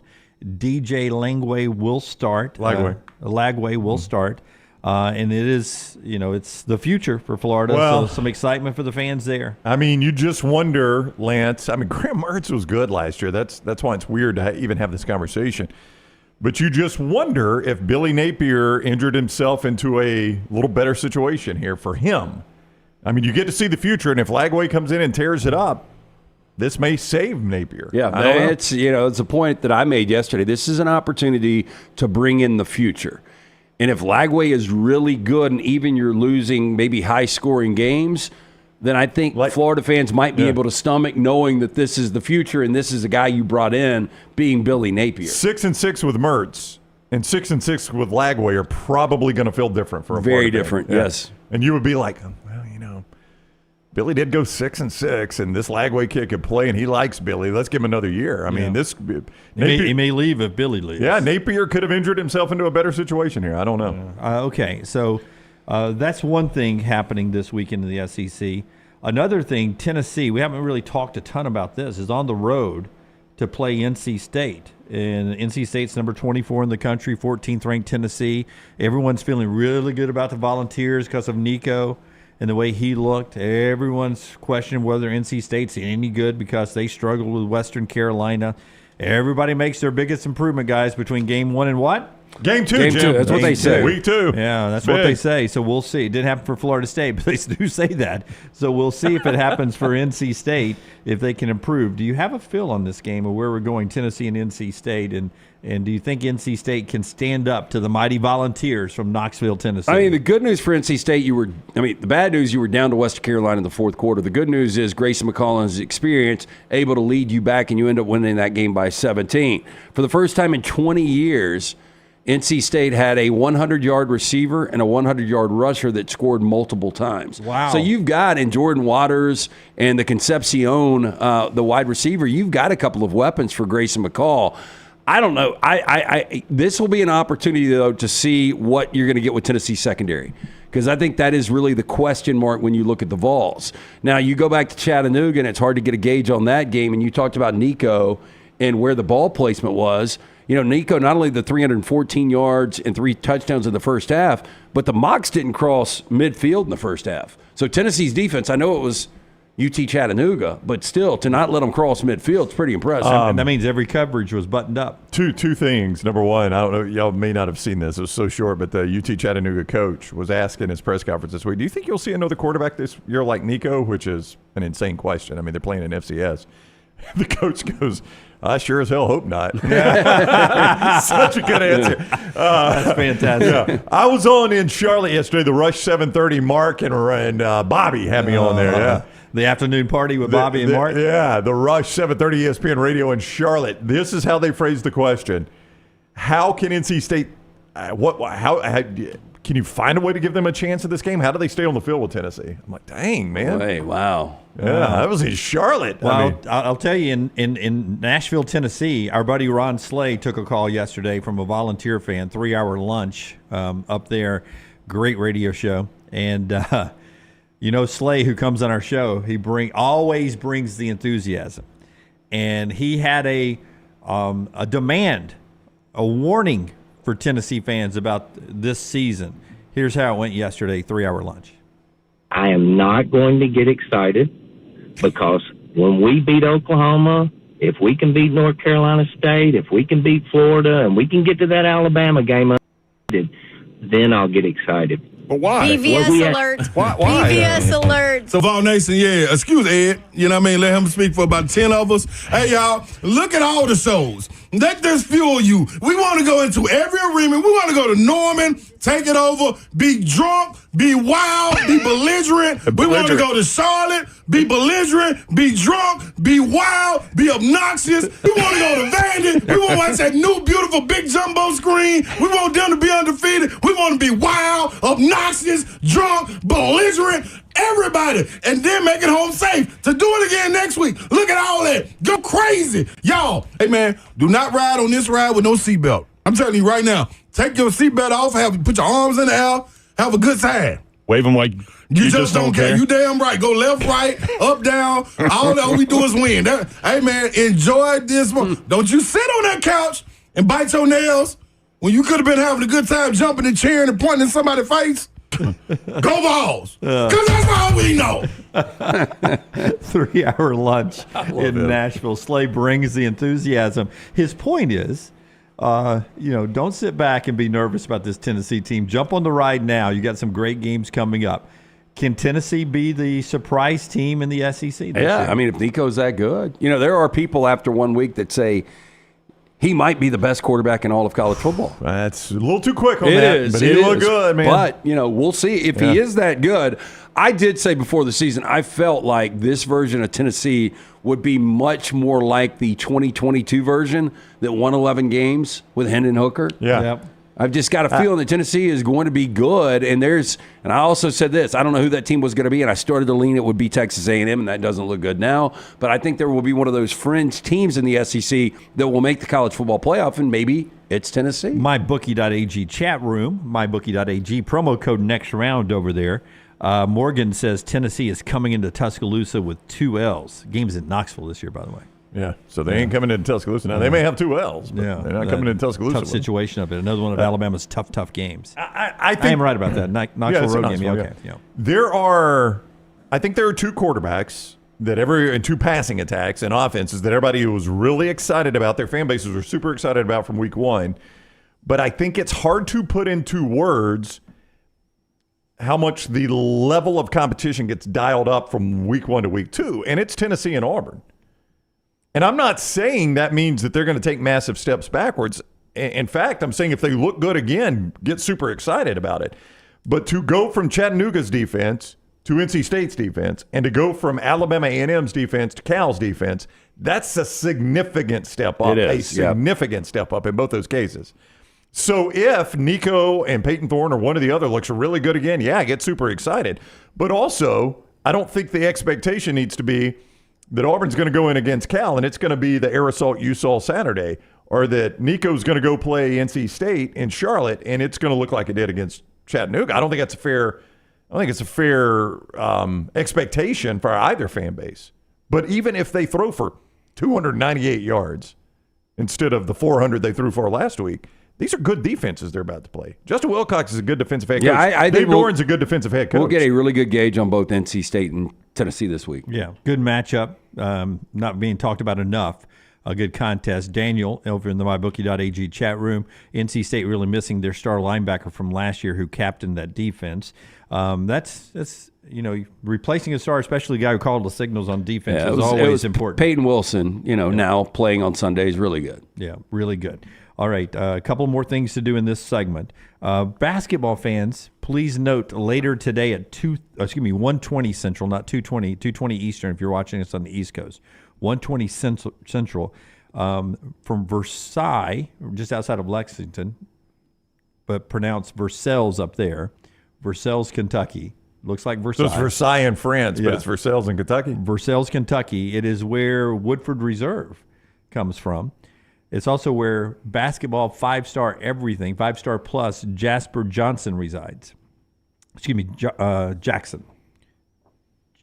Yeah, Jasper Jackson. He is 5-star. His dad played at Kentucky in football. Okay. Alabama was leading in his recruitment in basketball, 5-star plus guy, maybe the number 1 overall recruit in this class. Kentucky's back in the mix. So too is the Fort Knox of basketball now, Arkansas. We get a live announcement today at 1:20. Jasper Johnson making his commitment today. up there. So keep an eye on that for you basketball So fans. who's the leader? Who's thought to be the leader? Do you know? It is a dead heat Wide right open. now. Very Kentucky-style dead heat. If Kentucky doesn't get him, they definitely want him to go to Alabama. The one thing they couldn't stomach is losing him to Cal, right? That's right. And some people say that's why Cal and them have offered the most NIL money is coming from Arkansas. Oh, sure. Yeah. It seems to be a bottomless pit of NIL money. Well, for if you're basketball. Cal, you just look what Mark Pope's doing and just try to sign all his guys. Yeah. Yeah. I mean, Cal, the kid's a good player, obviously, so Cal wants him for that reason, but Cal especially wants him because of where he is. Yeah, just minutes away from Rupp Arena. Luke says it's Kentucky. They have up their NIL. It was Bama for a while, but we'll see how it goes at 1:20 today with Jasper Johnson. Show being brought to you by our friends at johnstonrvcenter.com, johnstonrvcenter.com. I-65 exit 304 in Coleman, 334 in Decatur is where you find our friends at Johnston RV Center. And listen, fall is in the air. You walk outside, you can feel it a little bit there, fall in the air. And they want you ready for fall with their Fall in Love Showcase. You can fall in love with a huge discount, a great low payment. Right now at Johnston RV Center. How about travel trailers as low as $145 a month? Fifth Wheels with savings over $45,000. That's great savings there on Fifth Wheels. RV Warranty Forever. Make sure you got that lifetime warranty on anything new and qualifying pre-owned. JohnstonRVCenter.com. Hey, speaking of Kentucky, our friends at Total Sports Travel have a big trip coming up October the 26th for that Auburn, Kentucky game up in Lexington. Total Sports Travel has everything you need to make it an unforgettable weekend. What makes this so neat is it's a 3-night hotel package, either at a private horse farm, you get a tour of a private horse farm, or a bourbon trail tour, whichever you choose. Total Sports Travel has you covered, so that's pretty cool. You get to go to the game, travel up there, and you either take the horse farm tour or a bourbon trail tour on this trip. Total Sports Travel, they've got you covered. Stay in a luxury and experience the best of Kentucky. TotalSportsTravel.com, TotalSportsTravel.com. You can call them 877-389-3750 to book your trip. TotalSportsTravel.com. Still a spot or two left open on the Alabama to Wisconsin trip happening not this weekend but next weekend. So go check that out right there with our friends at TotalSportsTravel.com. Yesterday in the NFL, Bo Nix gets voted on his team to be captain. So he'll get the C on his jersey. A lot of quarterbacks, most quarterbacks, I would imagine, are team captain. But I know Caleb Williams is. But for a rookie quarterback to be able to come in and look, Caleb Williams, you knew was going to be the starter day one. We didn't know this about Bo Nix. He had to come in. He had a battle. I think Sean Payton ultimately wanted him to be that guy. But for him to be voted a captain, I think it shows you the maturity of Bo Nix. Bo Nix has evolved light years from when we saw him benched against LSU just, was that 2 years ago, 3 years ago, 3 years ago? Yeah. Benched and he came back against LSU, right? And he had that huge game. But he's the first rookie Broncos captain in like 40 years or something. So it has been a long time since this has happened. Floyd Little, according to the graphic, Floyd Little. Yeah, so it has been a super long time since this has happened. Look, all NFL games are tough, but Lance, making your first start for him in Seattle. That's a tough little spot right there to make your first pro Mike start. McDonald, a defensive coach. We know Ryan Grubb's going to be calling the offense there. Crazy crowd. It is a crazy crowd in Probably Lumen. crap weather. And there's a lot of people that believe Seattle is going to be sneaky good. I've seen, all the experts doing their postseason picks, and a lot of people have Seattle as a wild card. Yep. DeMar Hamlin is making his first start for Buffalo since his cardiac arrest. So he played some, but he's back as a starter now. I don't know if you remember last year. It was just, right before now, you brought the story up. You're like, this is a tough spot for the Bills because DeMar Hamlin is battling just to make the roster.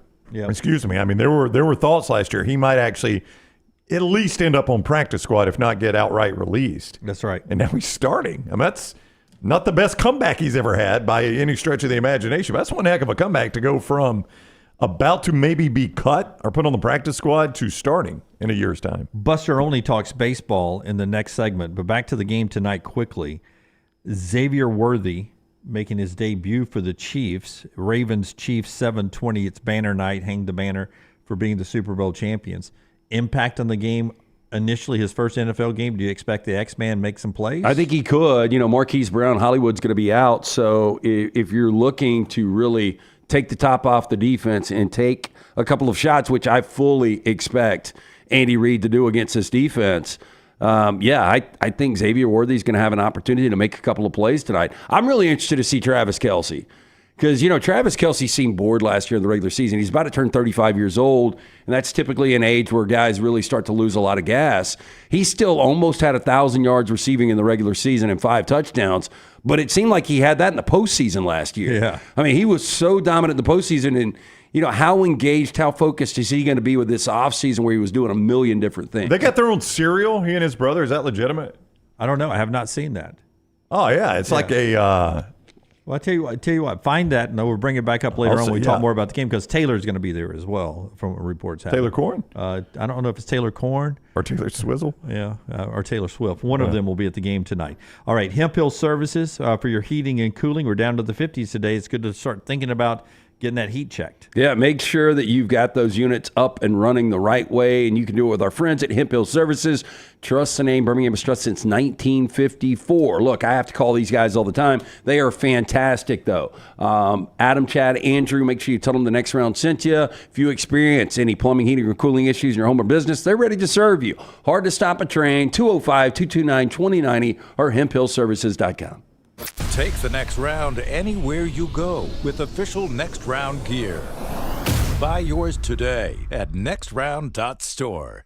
Bright Bank, member FDIC, equal housing lender. This hour of the Next Round is presented by the Birmingham Racecourse Casino, now featuring 7 days of giveaways with your chance to win a share of up to $125,000. The more you visit the Birmingham Racecourse Casino, the more chances you have to win. Twin Peaks is the best in the game. Here, you're in the red zone for every college rivalry and divisional matchup all season long. I mean, where else are the scenic views as good as your view of the game? Only at Twin Peaks, the #1 sports bar. When on YouTube, you constantly hear requests to please like and subscribe. Well, here at Disrupt Media, we aren't going to play that game. Those demands are frankly outdated. So we just want you to hit like or subscribe. It's like a choose-your-own-adventure novel. Pick a path, hit like, or hit subscribe. It's your call. We don't care which, just pick one. Or go to Roll Tide Pods and do it. Or War Damn Pods. Or the Disrupt Media YouTube channel. Or the Meltdown. Just make a decision and stick with it. Like or subscribe, the choice is yours. Hey, for all of your IT and printing needs, reach out to our friends at Xerox Business Solutions. Look, I'm still one of those old school guys. I print my notes every single day for the show. If you watch the show here on the Next Round, you see all the notes in front of me. From day one, Xerox Business Solutions, they've been with us here at the Next Round. Local for over 45 years. For all of your IT and printing needs, visit XeroxBusinessSolutions.com or call 205-969-3000. That's 205-969-3000. Hey, Lance Taylor from the Next Round to tell you about my friends at Michelson Laser Vision, located conveniently UAB Highlands. Almost 20 years ago, I went in for the procedure. Only took 12 minutes for both eyes. When I went in, I had 20/200 vision. I was legally blind. Now I have 20/15 vision, still 19 years later. Make the call today. Schedule a hassle-free consultation. 969-8100. Dr. Mark Michelson, Dr. Jen Michelson, Michelson Laser Vision. Make sure you tell them the Next Round sent you. 969-8100 or MichelsonLaserVision.com. For a great experience in golf, go to Bent Brook, just off I-459 in the Birmingham area. You've got 27 holes where you can play your 18 holes 6 different ways. Open 7 days a week with 5 sets of tees that makes golf enjoyable for any level golfer. You get complimentary GPS on every golf cart, and the AU Victory bent grass greens play as pure as any in the area. Bent Brook continues to improve with upgraded greens and redesigned holes. Book that next tee time right now. BentBrook.com. BentBrook.com. Hey, there's nothing worse than waking up to a plumbing problem. Don't get caught in a flooded house. Call the guys at Hemp Hill Services. Adam, Chad, and the team at Hemp Hill are the only ones I trust to fix it and fix it right the first time. Hemp Hill Services does it right and always at a fair price. For all of your plumbing, cooling, and heating needs, trust the name that Birmingham has trusted since 1954. That is Hemp Hill Services. Call now, 205-229-2090. That's 205-229-2090. Want more of the show? Download the app or visit nextroundlive.com for the latest podcast, The Mystery Fifth Hour, our Not For All Ages podcast, The Last Call, and the entire Double Down Media podcast family. All at nextroundlive.com and on the Next Round app.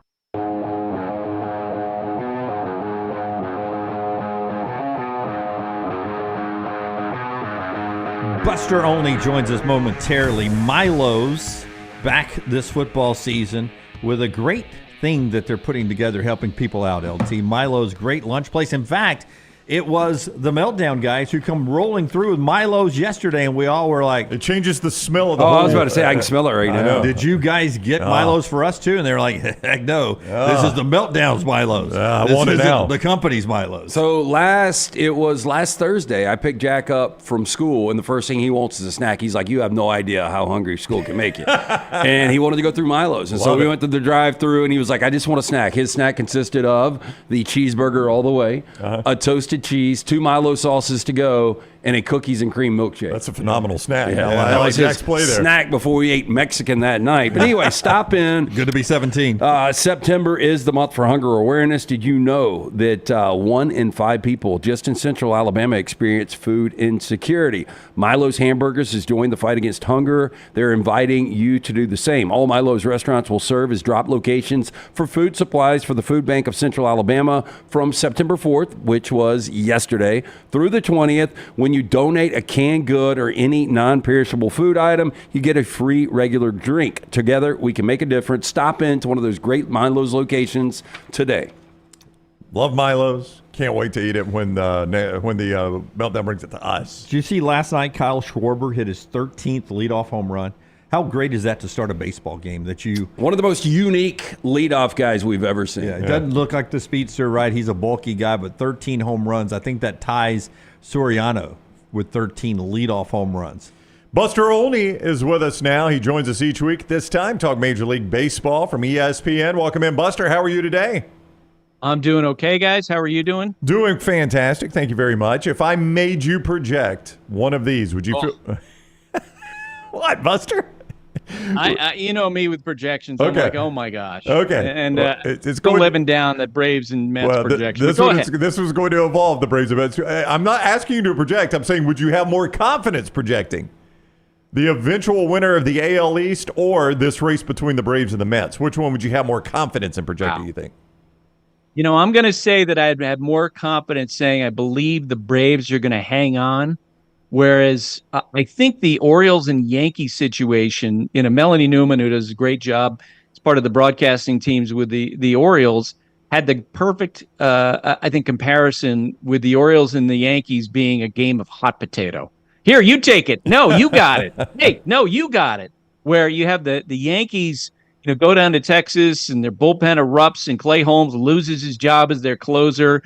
And then on the flip side, you have the Orioles lose a game to the White Sox, which this right now feels inexcusable. This is going to be the worst team in history. So for them to get blown out by the White Sox yesterday, it must be maddening. So I don't know quite what to make of the American League East. On the other hand, I do think this, and the Mets are playing great.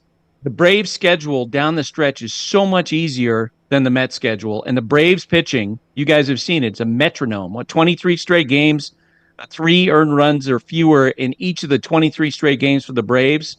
They have issues with their everyday lineup, but their pitching is excellent, and the Mets are going to have to play 7 games against the Phillies. That is going to be a big deal. Okay, so better chance of happening. Braves get to the postseason and win another World Series, or your Vanderbilt Commodores make a bowl game.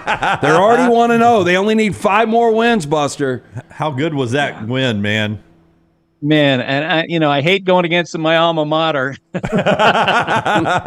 It was a great win, but I can't tell you that anything I've seen in my lifetime in the Vanderbilt family that I believe that they're going to go to a bowl game. Let me tell you. And I do believe, and it was very interesting. I think I mentioned this to you guys last week, that just being around the Braves, there is that confidence that if they do get into the postseason, they will have a pitching staff that nobody else will want to face. Chris Sale, the front runner now for the National League Cy Young Award, Lopez, and Charlie Morton right now is their number 5.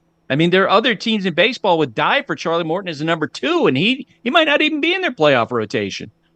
Yeah, that's a pretty interesting thing, man. We were all cheering for your Commodores, and we were all texting back and forth. Thank you. I wonder if Buster... I wasn't, but it's another story, Buster. Nothing to do with you. You were just waiting to make fun of them, which I get.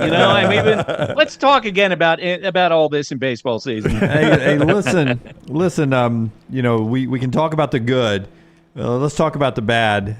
Forrester is a White Sox fan on our staff here. He's the one that makes the show look so good. He said this week, at this point, he wants to set the record. We've suffered all year long. Let's be the worst team ever. Do you think there are really Chicago White Sox fans that sort of feel the way our guy does in the back? It's some, yes, I think so, because they want to live in their misery, and I can relate to that because I'm a Vikings fan, lifelong, and so you know the fact that I've never seen a Super Bowl winner, that to me now has meaning. But if you are a White Sox fan and you're watching this play out, I think part of the reason why they want to have that title of the worst team ever, and at this point they are, you know, they are so far ahead of the pace of the 62 Mets who went 40 and 120 for losing. This is almost in cement that they're going to go down in history as the worst team ever. I think part of the reason why White Sox fans want that is to put pressure on the owner, Jerry Reinsdorf, you know, who, you know, their feeling is, look, we have to do something different. We have to do something better. You know, Jerry is an absolute icon in Chicago sports. He owns the Bulls. He controls what the Blackhawks do, controls a lot of the TV network stuff up there. But his operation of the Chicago White Sox has been a disaster recently. They have to change. So I think they're White Sox fans who would like to see a really horrible, inexcusable year maybe force Jerry to start rethinking. ESPN's Buster Olney with us on the JohnstonRVCenter.com hotline. I want to go back to the Yankees. You touched on this earlier, but I want to go a little more in depth on the back end of their bullpen, because Alabama native Clay Holmes was one of the great stories early in this season, Buster, and now Aaron Boone basically is saying, I don't know that I can depend on him every single outing. It may be closer by committee. Can you win with closer by committee, or is this just a wake-up call for Clay Holmes? I mean, how do you see this playing out? Yeah, I don't believe you can win with a closer by committee. You know, Booney was talking after or before the game yesterday about having creative ideas how to handle the back end of their bullpen. It feels like that if they pick anybody else but Holmes, it's just going to be an experiment. You know, maybe you put Luis Heel in there at some point as he comes back from injury. Maybe you try somebody, Tommy Kahnle, you could try. He pitches with a lot of confidence, but he has only 7 career saves. No matter what they come up with, this reality is not going to change. We knew in June that the Yankees' biggest need going in the deadline was bullpen help. And in the end, they were not the team that landed Carlos Estevez, who's now closing games for the Phillies. They're not the team that landed Michael Kopech, who's throwing 110 miles an hour, it feels like, for the Dodgers and dominating. They didn't land any of the other prime guys. They got Mark Leiter Jr., who has struggled for them. And so Aaron Boone, as he moves forward, is going to have to manage around a really weak bullpen, maybe the weakest among all the contending teams. And in October, historically, that does not translate. Braves fans know that. Right. You know, they had the greatest rotation of all time, but when you got to the 7th, 8th, and 9th inning in October, you know, John Smoltz, Chipper Jones, other guys told me the difference between us and the Yankees was Mariano Rivera, and the Yankees don't have Mariano Rivera right now. Yeah, and Aaron Judge, a guy that we talked about last week, this incredible season he's having, now 9 consecutive games with no home runs. In those 9 games, no multiple hits. Is he maybe hitting a wall? I don't know if it's a wall per se, although I will tell you, when I saw him in person at the Little League Classic, it just jumped out at me how he was not moving very well. You know, he's a big guy, 282 pounds, and you wonder, you know, that pressure of carrying that offense for a lot of this year, if that has worn on him physically. And in fact, there's some statistical metrics which would tell you he's not moving as well. And maybe he's tired. Maybe it's a case where it's just the dog days of August, and at some point he'll catch fire.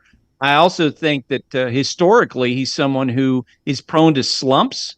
I think because his coverage of the strike zone is much more complicated because of how big he is, which is why in April he really struggled. I mean, think about it. He had, 3-4 home runs until the very end of April, and then he just took off. The Yankees are hoping he has one of those great streaks as they finish up. Because of Ohtani, I don't know if we're talking about the power season we're having from Marcell Ozuna as much, but he has been just killing the ball for the Braves. Down the stretch, Ohtani's going to continue to get these headlines. He's in the 43-43 club now by himself, and those numbers are crazy. Were you impressed with the Angels, with the way they welcome Ohtani back? I saw a shot of the big screen where it said, when he came to bat Ohtani, and underneath it said he used to work here, and I thought it was pretty cool.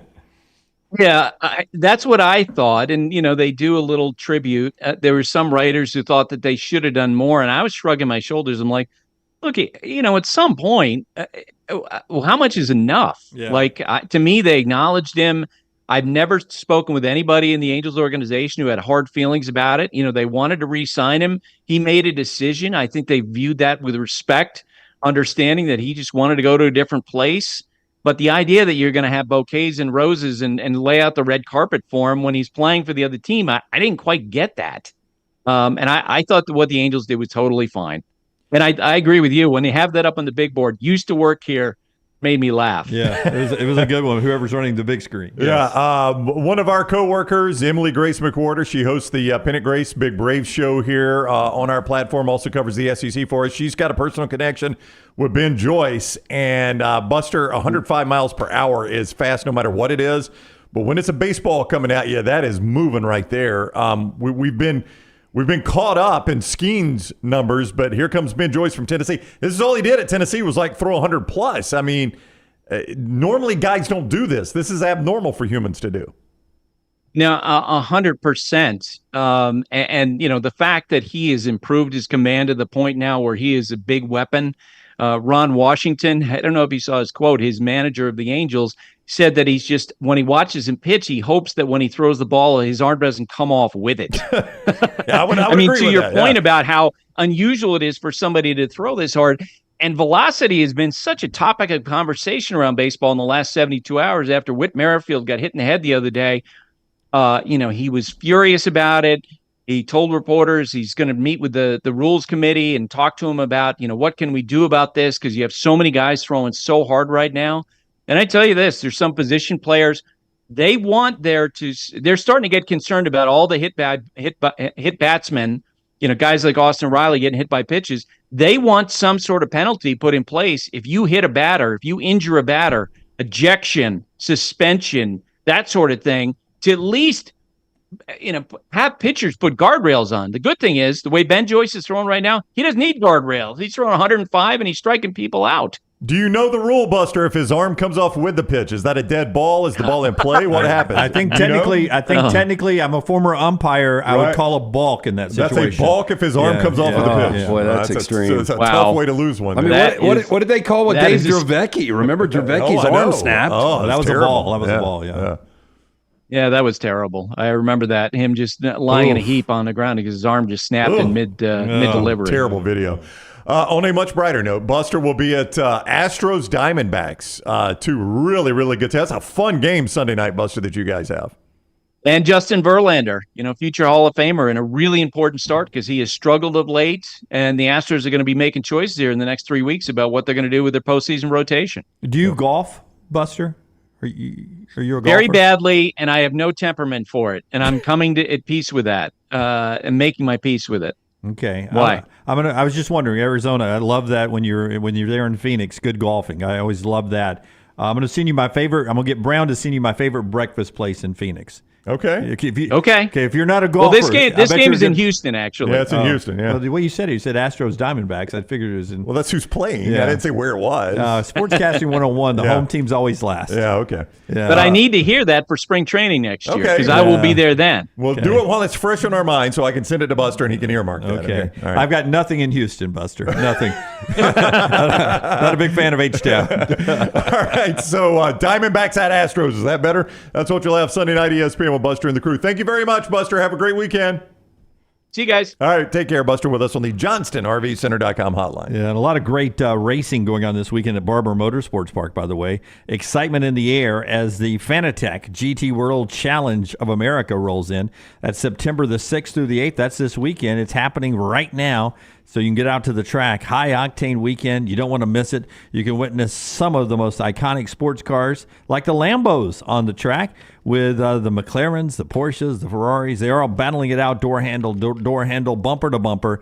Enjoy the beer gardens, the kids zone. Don't forget kids 15 and under get in free. And on this Saturday, bring your dog out to Barber's. It's Bark at the Park on Saturday as well. Again, kids 15 and under get in free this weekend. Get your tickets for the Barber Motorsports Park Fanatec GT World Challenge of America. Also, Gutter Cap, bringing you part of the show today. Tell us about Gutter. It is that time of year where the leaves start falling. You have to keep those gutters clean and free flowing. Call my good friend Chris Stewart today, 205-823-2212. You don't want to get on the roof. You slip, you fall, you snap the neck and die. You're no good to the wife or kids. Cap it, don't snap it. Eliminate gutter cleaning forever. Gutter Cap is A+ rated with the Better Business Bureau. Chris is on the board of directors, and right now, great special for the Next Round listeners, 45% off the retail price.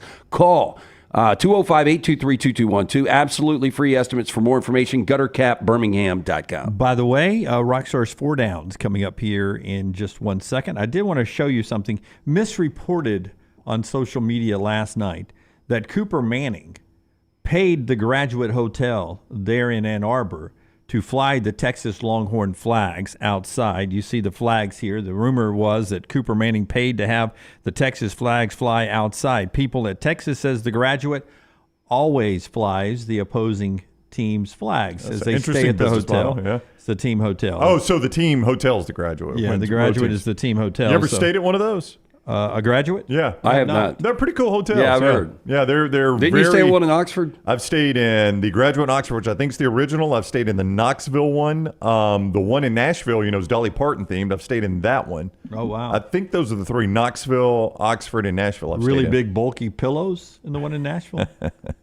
It's a unique hotel. I mean, they're boutique hotels, but they're really cool, and it's a cool concept. Yeah. The coolest thing is the key cards are like old student IDs of famous players that have played there. Oh, I like that a lot. Like a Reggie White student ID or something like that in Knoxville. Yeah, it's pretty cool. Pretty cool hotels. Rockstar's 4 Downs brought to you by our friends at Slice. Hit the big button. Oh, there's no big button. No, that's a smaller button, much smaller button for 4 Downs. Just tell us about Slice. 5 locations. Stop in for a slice and a salad. Pick up a couple of pies on the way home. From the Hot Mama to the Bajaya Special, you're going to love the local pizza, local ingredients. For more information, slicebirmingham.com. First down. What is worth spending 15 minutes on every day? Documenting, like a journal, putting down what your day was about. You do that with our guest every I do day. it with a guest. I don't do it enough with the other. I need to get more involved with that. But I think documenting something, putting it on paper. I've always said, like putting your goals on paper, putting anything on paper really helps. Well, that was talked about a lot by Carson Beck in the game leading in, that he, after Alabama beat them in the SEC championship, he wrote down on a piece of paper, said, I'm coming back, goals for next year. Win the Heisman, win the national championship, win the Heisman, be a first-round pick. And he put it right beside his door. Every time he leaves his apartment, his condo, he sees it. I could see that. So writing down your goals, I think, is really good. I think also planning out like a little physical exercise throughout the week. That's good. Like planning, okay, I'm going to do this on Tuesday, I'm going to do this on Wednesday, and do check boxes along the way. I'm really bad about that. I need to start doing that. I think just 15 minutes of reflection, however you do it, if you want to read the Bible or read an inspirational book or just stop and just consider your life and maybe focus on the good things that you got going and less about the bad things you got going, right? I was talking to a friend yesterday that is struggling with a health issue. He was at a medical facility. He was on the elevator with a kid that had a far worse issue than him. And he was like, man, I got it better than him. And I'm like, you actually got it better than most of the world. If you'll just stop and sometimes think about that. Like, I don't have the worst hand right here. Somebody's got a worse hand than me. And maybe you can be a little more grateful. Yep. Second down. If you could only eat one type of cake for the rest of your life, which do you choose? So this is tricky because I think it would get, I don't know. How do you eat cake? I was going to say it would get overdone. But I would go with the strawberry cake from Edgar's. Yes. I think it is fantastic. That is unbeaten. Very good. There is something about me that likes a carrot cake, too. And I don't know why. I love the strawberry cake. I like the carrot cake. You like that cream cheese icing? Yeah, I it's would the say. cream cheese icing. Yeah. Which I feel like is a little bit of the strawberry. I feel like the strawberry cream cheese icing. I don't know if that's the thing, but the icing of the one he's speaking of is spectacular too. But I think I would go I would go strawberry, but I would go 1B with a carrot cake from somewhere. I do like carrot cake because I like cream cheese icing. Yep. I prefer pie over cake. I do not like cheesecake. Though our friends at Oak House, did you get it the other night? They've got a peach cobbler cheesecake. Oh, no. Oh, Sounds my good. gosh. I bet that's really good. And I don't like cheesecake. And that's Yeah, good. well, that cheesecake we had at Selma Quarterback Club was incredible. It was. That really was good. salted caramel, I believe, cheesecake. So yeah. the peach cobbler cheesecake is instead of graham crackers around the crust, is it the dough from the cobbler? No, it's still the graham cracker crust, but they've got like peach cobbler, like the filling stuff. The filling, but it's not. But it's actual peach cobbler filling. It's not like you'd buy in the cheap can. I mean, it is. Listen, if I was going to eat cheesecake, I'd eat that. Okay. But I'm not a big cheesecake guy. I would probably say of all the cakes, you hit a good one. Carrot cake's a good one. I mean, I'm not real picky. I'd tell you what I don't like. Rockstar.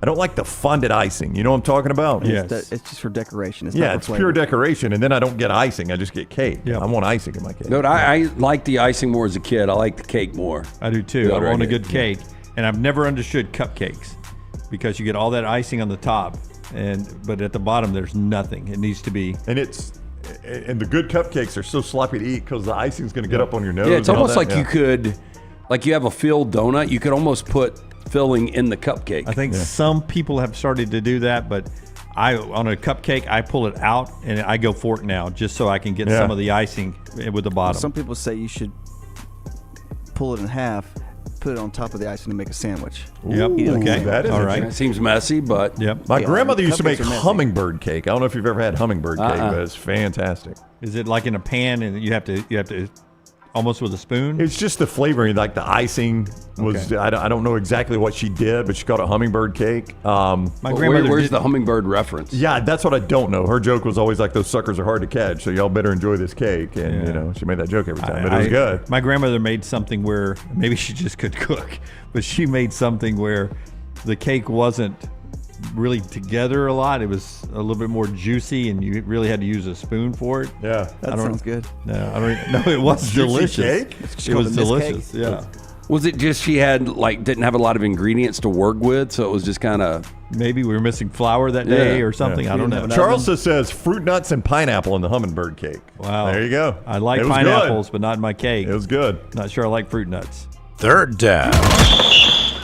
What is something you know but just can't prove? the Travis Kelce, Taylor Swift. Swift. There's a document for fabricated. Okay, if she comes to 14 of 17 regular season games, which is the plan right now, still faking it? Well, the date is September 24th, I think. That's the date on the supposed league contract that they break so up? there's no way that they can break up on that day now. I would tell you that the NFL sent out some video this week promoting the season. Or maybe it was the Chiefs, one of the two, because I saw Nate Burleson on CBS's morning show ranting about it, all the people that were crying that Taylor Swift was shown in that NFL promotional video for the season more than one time, like a couple of times in there. Oh, there's no doubt they're making money off of it for sure. Matthew says the earth is flat in the mybookie.ag chat room. Yeah. Don't believe that. Yeah. The ice wall theory there. Nobody. All you got to do is get me a photo of that ice wall and what's on the other side of it, and I'll believe you. Nobody's ever been able to do that. Just take a drone out there. Pretty easy. Lunceford says Britney Spears is dead in the mybookie. Don't believe that. He's believed that one. Yeah. She dances with knives. Come on. Yes. Mine is, it's well established on this show, Lee Harvey Oswald had no role in the killing of John F. Kennedy. Oh, he had a role. Patsy. He Nope, was he was a patsy. That was it. Yeah, that's his role. No role in the killing. Okay. No role in the killing. He had a role in the cover-up. He was the patsy. Yeah. So Lee Harvey Oswald, I cannot prove that, Rockstar, but you cannot convince me otherwise that Lee Harvey Oswald even was involved in the actual killing of John F. Kennedy. Everyone is saying what my grandmother cooked was bread pudding. Okay. Yeah. What, Rockstar? Said he just wanted to go see a movie and He they did. chased me in there. Yeah, just visit the school book depository and go to a movie. It's my kind of day. Fourth down. What is something that doesn't bother other people, but it really bothers you? Travis Kelce and Taylor Swift. If we make it around the table in the back room right here and Jim Dunaway's not the answer, I'll be happy. Yeah, no, you bother other people. I mean, Rockstar. You were actually a team name in trivia last night. Oh, no way. Yeah. Is it suitable? It was our friend Nick Johnston, his wife Fighting Autumn. Dunaways. Yeah. The Fighting Dunaways? Yeah. That's That's okay. I'm That's okay your with that man. one. I'm okay with that one. I'm going to say swerving. You're not coming into my lane, but like being on the right side of my lane, like on 280, and then I'm in the left lane, and then you get really close to the middle. You sort of. Well, I was trying to text. You sort of drift, trying and to then you read that drift text. back away, and then you drift back towards me again. Brown will tell you, anytime you start drifting towards that middle line, I really believe you're about to hit me. Yeah, Jim's a very bad overreactor too as Yeah. a passenger when that happens. Yeah. Really believe you're about to hit me. Yeah. Yeah. I mean, I can't stand texting and driving. Yeah. There are small things like when I can hear people eat, but I'm not alone in that, right? And I also always like to point out, I know you can hear me eat too, but it just bothers me. So, like if you're having a meal with someone and they are a very loud eater, it's hard for me to continue. Yeah.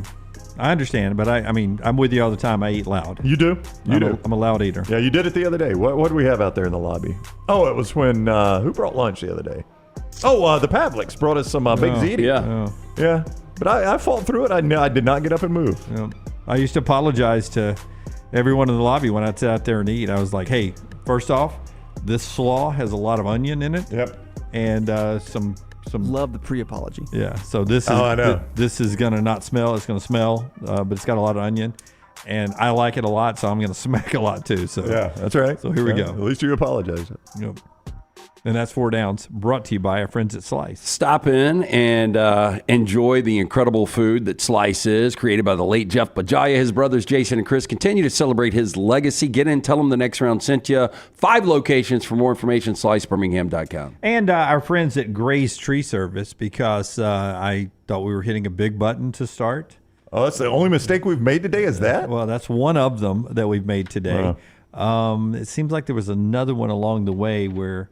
Oh, I did not. I got the Michigan Fight Song's name wrong. I thought it was actually called Hell to the Victors. Only and it's the just Victors. the Victors. The I got that Victors, wrong. yes. Does anybody else want to step forward? And No, I think I've been pretty good today. Yeah, I don't know. 0 errors out of me on today's show. Oh, wow. Yeah. Wow. It's early yet. So Back you a got a full hour. Golden Glove over there for you. I even family- got Buster's Sunday game right, which is an upset. Owned and operated for over 25 years right here in Birmingham. These guys are going to come out. They're going to give you a free estimate from Grace, and they're going to tell you what really needs to be taken down.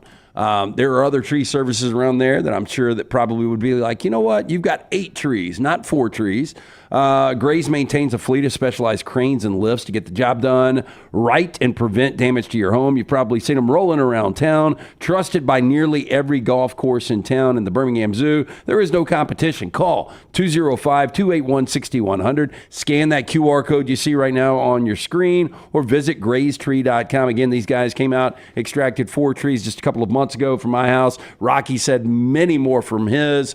Reed had these guys out. They do an incredible job. Again, more information, graystree.com. Ross is right. I did think Buster would be in Arizona. Part of that is Brown's fault because he refuses to put the visiting team first. I've told you since the start of our time together, I'm never going to follow that rule. So don't force that rule on me. I know it's a sportscaster rule, but I'm not some geeky sportscaster. Yeah. Put the visiting team first. Well, I mean, if you say, Alabama and Tennessee are playing this weekend, That's right. I assume they're in Knoxville. It's a bad assumption on your part. You Yeah. probably need to look at the schedule and see where they're playing. When we come back, NFL action tonight. It's the Chiefs and the Ravens, as Brown would say it, but it's in Kansas City. So some of us would say Ravens and Chiefs, 7:20 on NBC. We'll talk to Dan Orlovsky about that. Coming up on the other side, this is the next round, brought to you by Bud Light and our fine friends at the Birmingham Racecourse Casino here on TNR. Call the next round now at 205-734-0923. The World Wide Web is a large place. Find all your favorite people and content in the same spot. NextRoundLive.com is full of wonderful tidbits about the show you know and love. Find our gear, listen to your favorite personalities, follow our socials, and enjoy your trip to NextRoundLive.com. Excitement awaits at Barber Motorsports Park for the Fanatec GT World Challenge America, September 6th through the 8th. It's a high-octane weekend you won't want to miss. Witness some of the most iconic sports cars like Lamborghini, McLaren, Porsche, and Ferrari battling it out on the track. Enjoy the beer gardens, kids zone, and don't forget to bring your dog for bark at the park on Saturday. The Fanatec GT World Challenge America, September 6th through the 8th. Kids 15 and under get in free. Get your tickets today. You could win a Cadillac CT5 or your share of $25,000 in free play and cash at Birmingham Racecourse Casino. The more you visit, the more chances you have to win. Play the latest, most exciting games around with fun bonuses and big jackpots. You can be a winner too. Come win your share during the Cadillac CT5 and $25,000 giveaway at Birmingham Racecourse Casino. Drawings April 5th and 6th. Located off I-459, exit 31, Derby Parkway. Must be 21 or older, must be present to win. Let's face it, a home is one of the most powerful assets you can have, and our friends at Mortgage Right want to help you build wealth through home ownership. Mortgage Right is all about providing competitive rates, a variety of loan products, and a multitude of resources for a seamless home buying experience. They treat their borrowers like family and are always looking to bring more happy homeowners under their roof. See more by visiting mortgageright.com/TNR today and start living. That's mortgageright.com/TNR. NMLS 2239, equal housing lender. Hey, you. Feel that? That's fall in the air. And New Balance Birmingham got your fresh fall pair. To kick it during game time and sport from the sideline. Come together at New Balance Birmingham on Highway 280 right next to Chick-fil-A. New Balance Birmingham. We got now. Every day, someone is ridiculed and mocked for the clothing they chose to wear. It's a harsh reality we all must face. But you have the chance to change all of that with one visit to nextround.store. For just a few minutes of browsing, you will observe so many clothing options, from hats to hoodies to t-shirts. Please, for yourself or someone you love, go to nextround.store and embrace the warmth of true attire. There is no better place to watch your favorite sporting events and enjoy great food than one of the 3 great Birmingham locations of Walk-Ons. The TVs are everywhere with your favorite sports, and the menu is second to none. From the great appetizers like the waffle cheese fries to the Avery Island salad, handhelds like the all-new chicken bomber, bistro specialties with a special taste of the bayou, the amazing hand-patty burgers, the great po' boys, and the specialty drinks. Visit any of the 3 great Birmingham locations of Walk-Ons: Greystone, Stadium Trace and Hoover, and the brand new location in Trussville. Hey, let me tell you about our friends at Urology Centers of Alabama. Compassionate and comprehensive urological care with 35 physicians, 17 locations across Alabama. Their patient-centered approach to all of your urological needs. Remember, they've got that new men's health center. It is beautiful, helping men with a wide range of sensitive male issues in a comfortable environment. You can always go online, visit urologycentersalabama.com, schedule an appointment with one of their many urologists today. Hang out with the Next Round on the go. Whether you're driving to work, running errands, sitting on the beach, or you just need a break from the real world, we can keep you company. Check out the Next Round, Mystery Fifth Hour, and our other shows on your favorite podcast app. We'll meet you there. Jim Dunaway, Lance Taylor, Ryan Brown, and Rockstar. Live from the Birmingham Racecourse Casino Studios, The Next Round, presented by Bud Light, is on now. Dan Orlovsky talking NFL with us in a second. Texas at Michigan this weekend. This is from Fox Sports, this graphic. I don't have time to send it to Forrest. I've sent him 1,000 things today. I just sent him something too, which may be the most incredible thing that I've seen all day. We'll give him time to get that ready. We'll do that right before trash. Let's do it right before trash. Be a perfect place. LT is going to like this. Fox has put together a roster talent comparison of Texas and Michigan. Yep. Okay. I bet I know who's got quarterback. 5-star players on the roster. Texas has 11. Michigan has 2. 1. 4-star players on the roster. Texas has 50. Michigan's got 46. 50-50. Wow. So 61 of their players are 5 or 4-star. That's right. That's crazy. 47 are for Michigan, but all theirs mostly are 4 stars. 3 stars on the roster. Texas has 19. Michigan has 38. Well, look, I think that has been the difference. Bunch of threes. And I had a conversation. I forgot what show I was doing yesterday, but I was talking about really it was perfect storm for Michigan, going to 3 consecutive college football playoffs and finally getting over the hump and winning the national championship. Michigan and Jim Harbaugh specifically did a really good job of bringing in guys and developing those guys. Texas just brings in incredible athletes right off the top. They've always done that, though. Yeah, they have. I saw this was interesting. I'm going to see if I can find it real quick. Pro Football College. I think PFF, Pro Football Focus, they did the top 10 prospects in their NFL draft. The top 10 college prospects in their NFL draft. Well, I think 3 are Michigan guys. Mason Graham is number 1. Okay. Number 2 is Will Johnson. Yeah. Both those guys on defense. Now, I didn't see another Michigan guy. Yeah, I thought there was a third. I knew Will Johnson, who had the pick 6 against Fresno. Mason Graham was dominant on that defensive line last year for 15-0 Michigan.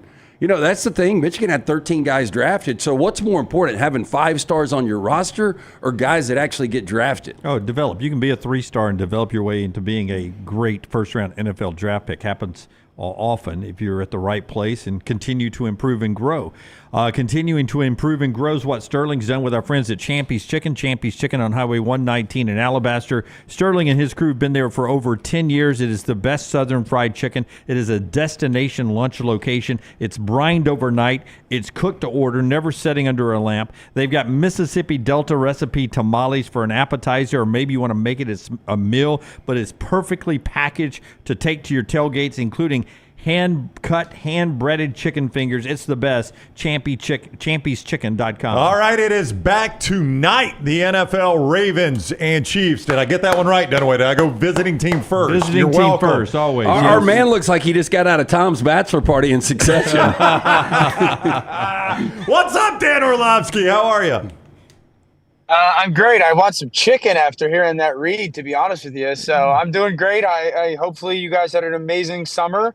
I'm excited football's back. I'm probably not as excited as many other people. During the summer, everyone's like, man, can't wait football to be back. I'm like, it can go as long as I want. So all good. So tonight, and I said this, and I don't know if you agree, Dan, we've got 4 primetime games this week. Starting tonight, tomorrow night we've got Philly and Green Bay, Sunday night the Rams in Detroit, Monday night Jets 49ers. I have never seen a collection of primetime games this good. Now, whether or not they play out in their incredible games, I don't know, but just on paper going into a weekend, those are fantastic matchups. Yeah, big time. I think the overwhelming sentiment is there's just not a lot of bad football teams in the NFL this year. The parity is only increased over the past couple of seasons, and I think you see that with the opening weekend. Certainly the primetime games, you sit there and there's just not a lot of bad football teams, and I think we're going to get a lot of good football games that are close and competitive, and it's going to be the story of the season. So obviously I cannot wait till to watch tonight because of the rematch of the AFC title game, and can Baltimore finally get it done type of thing. Certainly to start the year. Tomorrow night's going to be amazing because both those teams are really good, and both those teams are offensively loaded, and both those quarterbacks are big-time players. And then Sunday night, it's Stafford, Detroit again, and coming off of that unbelievable playoff game, and 2 teams that I think could certainly make noise in the NFC playoffs. And then, I said this morning, could you imagine if the Jets go and win on Monday night? Woo! It's like, holy smokes, it's not just assumption or projection. It's like, oh, they are legit good. Yeah. Yeah, and how often do you get to say the Jets have the better quarterback? Like, I don't know if that's true or not with Brock Purdy. I feel good, although we've only seen Aaron Rodgers for a series in the last 2 years, that the Jets actually have a better quarterback situation. Is that fair? Yeah, I mean, I think Brock is obviously a big-time player, but, the resume for Aaron speaks for itself. And, everyone likes to point out 2022, which is the last year we got him to see him play. And they're like, he was bad. He threw for like 26 touchdowns and I think 12 interceptions with a broken thumb. So it wasn't the back-to-back MVP seasons, but I can tell you this, if he plays that way for the Jets, they're going to be in the playoffs. Yeah. Xavier Worthy tonight for Kansas City, the rookie. What does he bring to the table? How does he help out the team?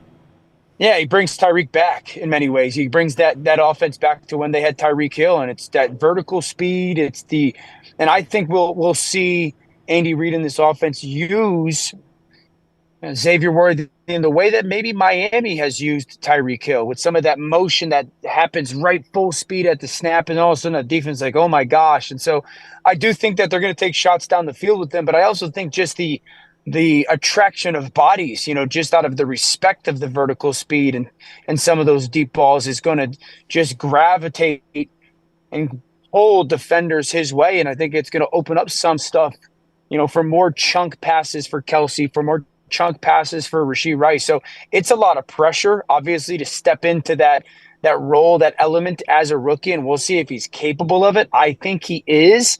The Deshaun Jackson mold might be a greater comp for him, but vertical speed is the biggest part.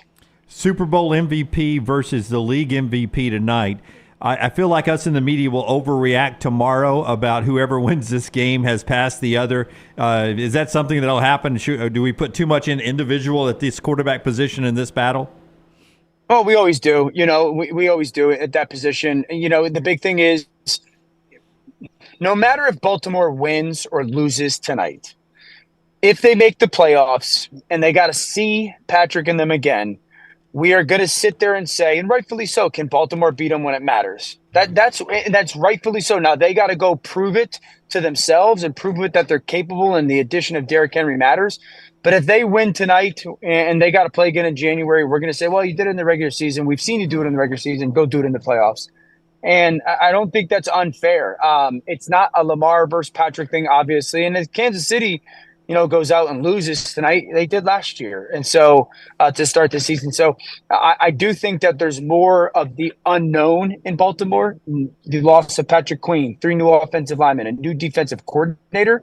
So they got to go prove that they can go beat the defending champion for sure. But it's not going to mean that if they see each other again, I'm picking Baltimore. No. Dan Orlovsky is with us. He joins us weekly during the NFL season, courtesy of MyBookie.ag. Code NEXTROUND. When you sign on, they will double that initial deposit right there at MyBookie.ag. Bet anything, anytime, anywhere with MyBookie.ag. Code NEXTROUND. I don't want to put words in your mouth because I think you said it while we were on the show here, but I've seen it on social media. But essentially, what I saw was you said zero excuse for Jalen Hurts this year. Zero excuse. He's got all the weapons he could ask for around him. It is put up or shut up, essentially. Am I putting words in your mouth? What did you say about Jalen Hurts? No, that's absolutely true, because the only thing that I say is, well, it's his third offensive coordinator in 3 years. So it might take a little bit of time for him to really get control of this offense. But if we just take a treetop view of this offense, one, you got an offensive coordinator, Kelmore, who's had nothing but top 5 offenses as a play caller. Situationally, may have to get better, but top 5 offenses. You got an offensive line that's going to be top 5 in the NFL, top 6 in the NFL when it's all said and done.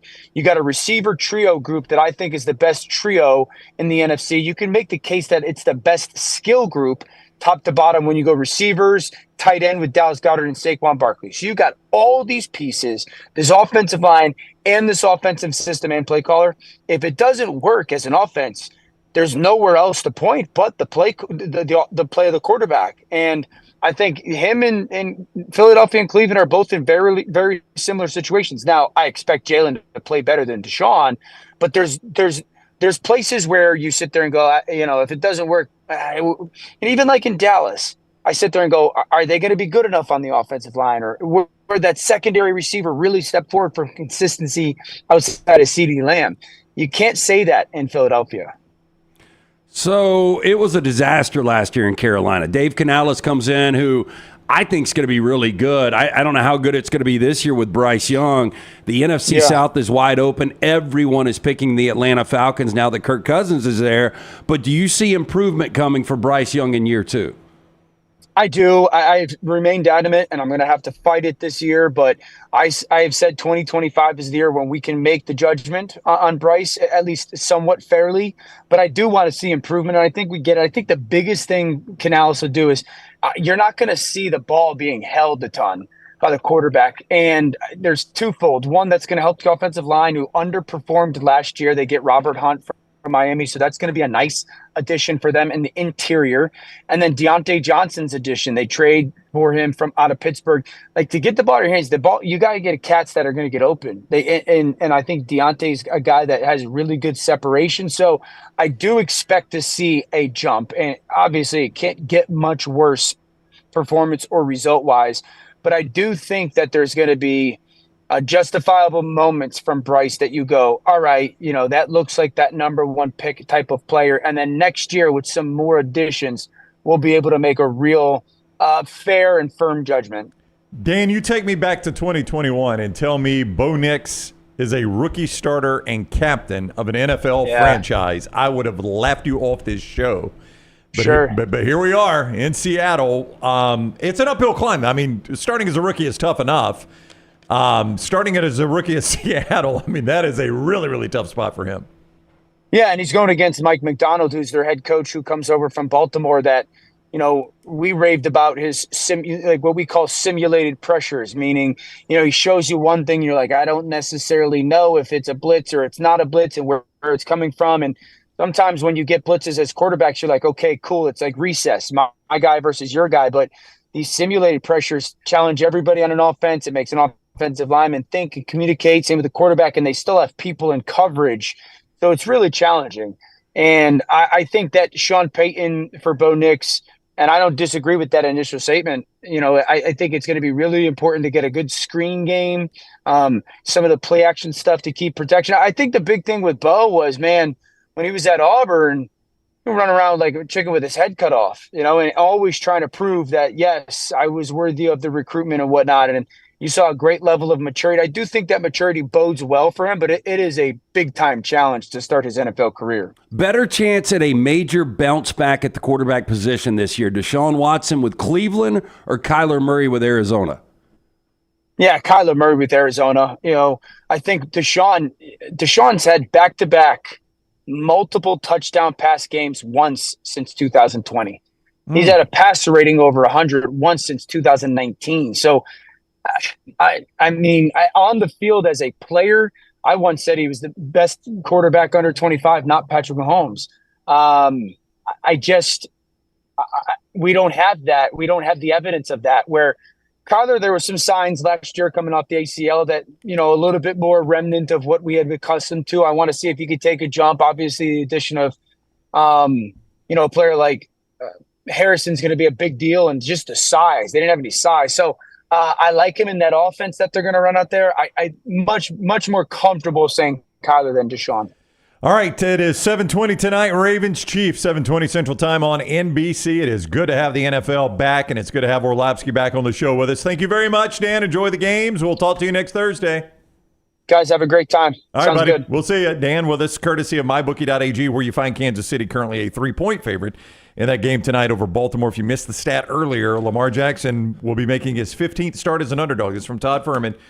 As a dog, 10-4 as a starting quarterback, 13-1 against the spread. That spread is -3 right now, a total of 46.5. You can play that at mybookie.ag. Bet anything, anytime, anywhere. Mybookie.ag. Code next round.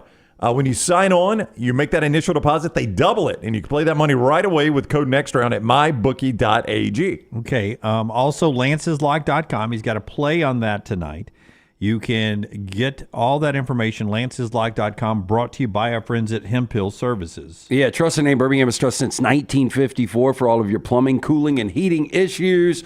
Call Adam, Chad, Andrew, the guys there. Tell them the next round sent you. Hard to stop a train, 205-229-2090 or hemphillservices.com. I do agree with Orlovsky on how much parity we've got, especially this year, because you could tell me 30 teams could make – 29 teams can make the postseason this year, and I can believe it. Yeah, there are only 3 teams that I believe there is no chance that they can make the postseason. I was going to ask you, do you guys in your head right now, or save it for the final segment, in your head right now, could you give me your projections of the AFC, NFC Championship, Super Bowl, and who would win it? Yeah. Yeah, I mean, I could. Yeah.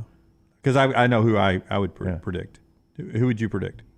To win the Super Bowl this year? NFC champion, who plays each other, who plays each other in the AFC, and who wins the Super Bowl? I am going to say right now that Baltimore will play Kansas City, and Baltimore will get their revenge, and they win the AFC. Wow. Okay.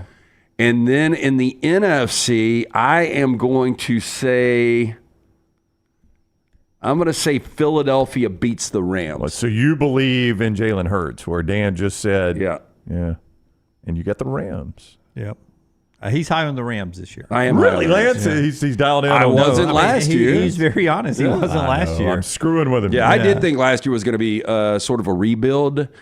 And, boy, the way they played in the second half of the season is exciting. What about you, Brownie? You want me to go next? Why don't you go next? Let me think for a second. I'm leaning into the parity. All right? I'm leaning into the parity. In the AFC, Forster, shut up. In the AFC, I have the Lions beating the Falcons. Oh, no. In the NFC Championship game. Don't do it, Jim. Scott says. Don't do it, Jim. Lions beating the Falcons. Right. In the NFC Championship game, Lions going to the Super Bowl. And in the AFC, this confirms how trendy the Detroit Lions pick is. No doubt. Yeah. And in the AFC, I have Miami beating Kansas City. Do you think the Falcons could beat Auburn? In the AFC Championship game. I mean, you brought this topic up just so you could does it screw me. No, you don't believe that. I truly you believe this. Miami's going to play Detroit in the Super Bowl. No, I do. Yes, Lions beat the Dolphins. He goes, no, I do. I thought you were saying, do I believe Miami's going to play? I believe they're going to play Kansas City in the AFC Championship game, and then Lions over Dolphins to win the Super Bowl. Lions over Dolphins. Lions, my pick. Over the Dolphins. Over the Dolphins. Should be noted. Well, I hope Goff and Tua can stay upright this week. Tua, he's got one fully healthy season, and Dunaway does this to him. What was it you said in the Charlotte airport, in that infamous / famous, however you want to look at it, show about the Dolphins that I got so pissed off at you about, but then Tua had a good year. Did you call them the breakout team or the under the radar team? I mean, they're the fastest team. I thought they were going to break out that year, and I was right about that. I'm right more than I'm wrong. Okay. Yeah, I know you had a ticket on the Rams, and they had lost 3 consecutive games in 2021. I bought the ticket back, and the Rams win the Super Bowl. Do you remember? I do remember that, yes. I had to get it out of his hands. I'll take Packers over Eagles for the NFC. Okay, we get to see that tomorrow night. Yeah, Packers-Eagles rematch from Brazil. Corinthians Stadium is the name of it. Very biblical. How about that? Yeah, Corinthians Not a lot Stadium. of biblical stuff going on. More Sodom and Gomorrah outside, right? The Apostle Paul and on the coin toss coming up later on. Is there Corinthians 1 and 2?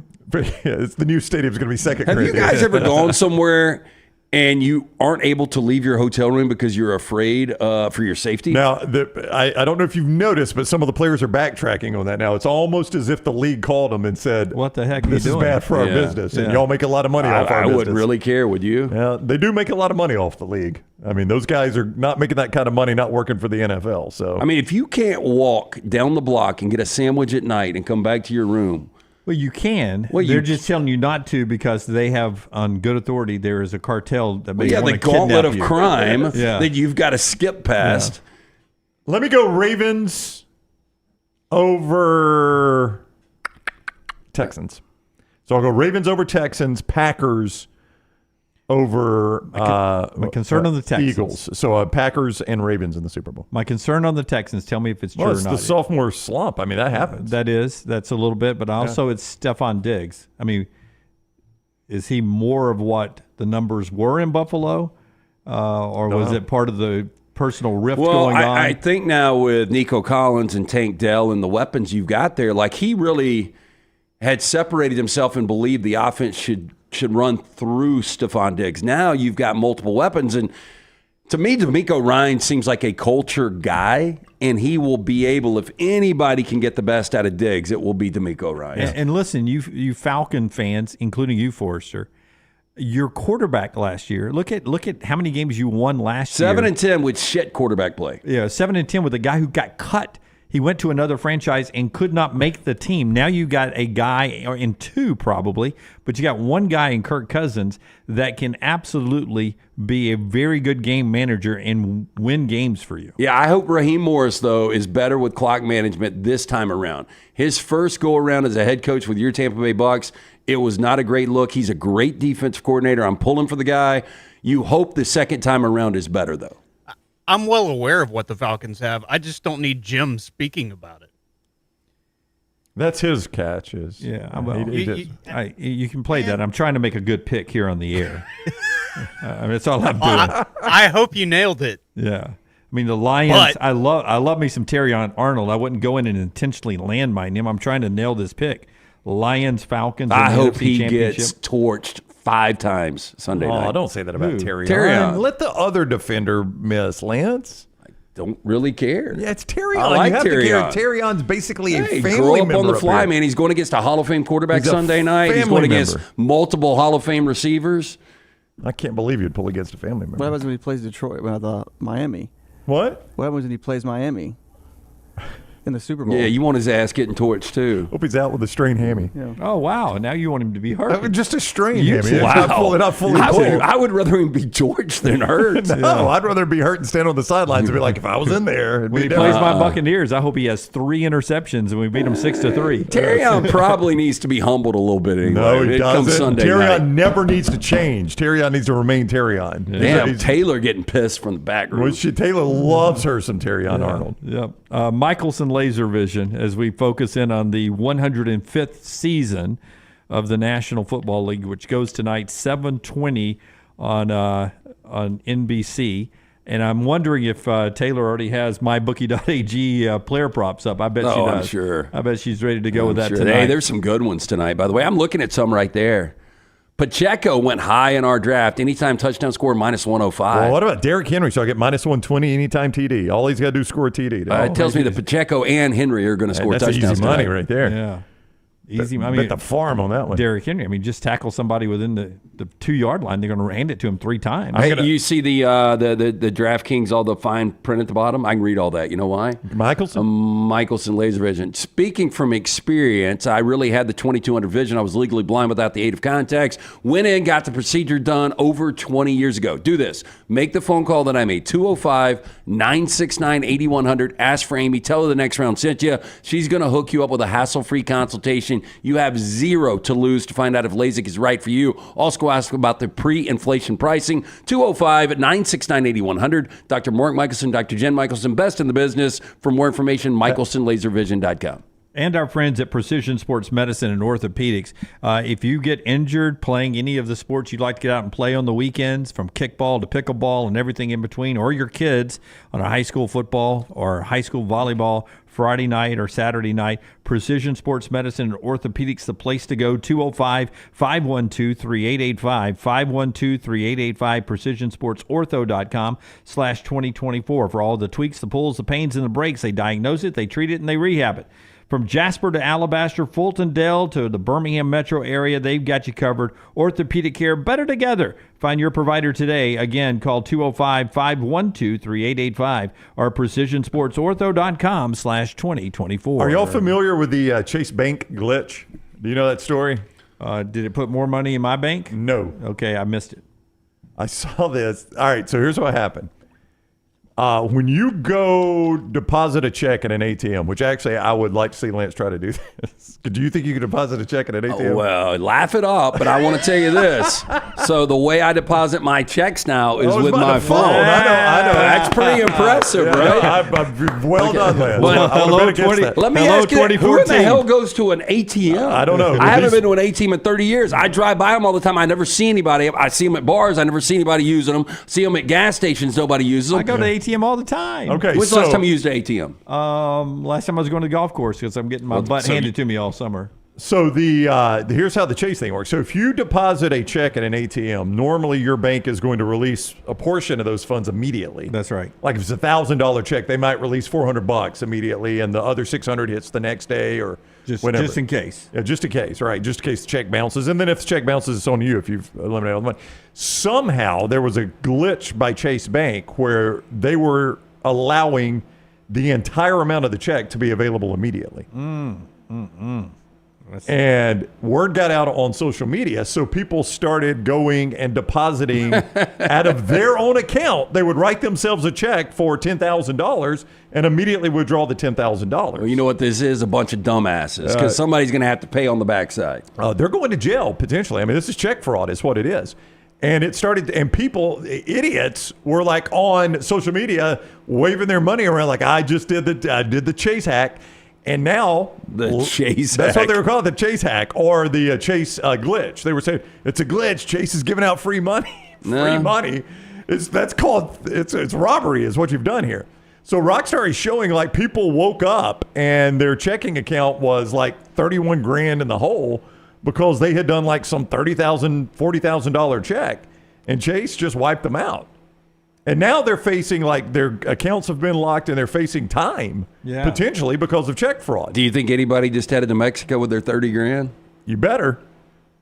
I don't think Mexico is one of the places you can go. You're not going to extradite somebody for $30,000. Why would you not? For 30 grand? I mean, would you want to go to Mexico for anything? Well, I mean, to bring back a criminal.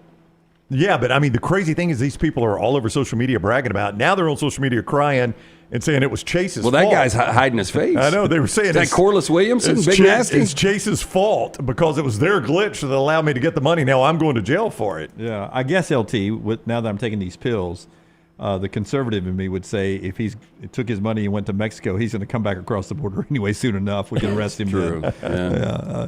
All right, we've got trash coming up on the other side. Brought to you by our friends at Bud Light. Easy to drink, easy to enjoy. And LT's got you're going to tell the story when we come back? The photo? Yeah. Yeah. Okay. LT's got a pretty amazing wedding story when we come back on the next round. Everything Next Round is on demand now in the podcast section at nextroundlive.com. For a great experience in golf, go to Bent Brook, just off I-459 in the Birmingham area. You've got 27 holes where you can play your 18 holes 6 different ways. Open 7 days a week with 5 sets of tees that makes golf enjoyable for any level golfer. You get complimentary GPS on every golf cart, and the AU Victory bent grass greens play as pure as any in the area. Bent Brook continues to improve with upgraded greens and redesigned holes. Book that next tee time right now. BentBrook.com. BentBrook.com. Excitement awaits at Barber Motorsports Park for the Fanatec GT World Challenge America, September 6th through the 8th. It's a high-octane weekend you won't want to miss. Witness some of the most iconic sports cars like Lamborghini, McLaren, Porsche, and Ferrari battling it out on the track. Enjoy the beer gardens, kids zone, and don't forget to bring your dog for bark at the park on Saturday. The Fanatec GT World Challenge America, September 6th through the 8th. Kids 15 and under get in free. Get your tickets today. Stop by the New York Butcher Shop and pick up the finest in certified Angus prime beef steaks and burgers, premium pork chops, ribs, and all-natural chicken cut to order just for you. Their chef-prepared entrees and side dishes are the perfect dinner-to-go choice for your family and are ready to heat at home. With a great selection of fine wines and desserts, the New York Butcher Shop is your one-stop dinner shop. 2 locations to serve you, Cahaba Heights and on Highway 119 in Greystone. The New York Butcher Shop. Rare quality, well-done service. Storm season is here. Make sure you have a plan of action in place right now. Greg from Pell City and Storm Restoration Roofing should be your first call when storms hit. Insurance companies love working with Storm Restoration Roofing because of Greg Nelson's name and reputation in the industry. When storms hit, call Greg Nelson. He's local, 205-542-3531. He's the home of the free no-cost roof inspection. Greg from Pell City on Facebook, 205-542-3531. It's Storm Restoration Roofing. This hour of The Next Round is presented by the Birmingham Racecourse Casino, now featuring 7 days of giveaways with your chance to win a share of up to $125,000. The more you visit the Birmingham Racecourse Casino, the more chances you have to win. Hey, let me tell you about our friends at Urology Centers of Alabama. Compassionate and comprehensive urological care with 35 physicians, 17 locations across Alabama. Their patient-centered approach to all of your urological needs. Remember, they've got that new men's health center. It is beautiful, helping men with a wide range of sensitive male issues in a comfortable environment. You can always go online, visit urologycentersalabama.com, schedule an appointment with one of their many urologists today. Hey, you. Feel that? That's fall in the air. And New Balance Birmingham got your fresh fall pair. To kick it during game time and sport from the sideline. Come together at New Balance Birmingham on Highway 280 right next to Chick-fil-A. New Balance Birmingham. We got now.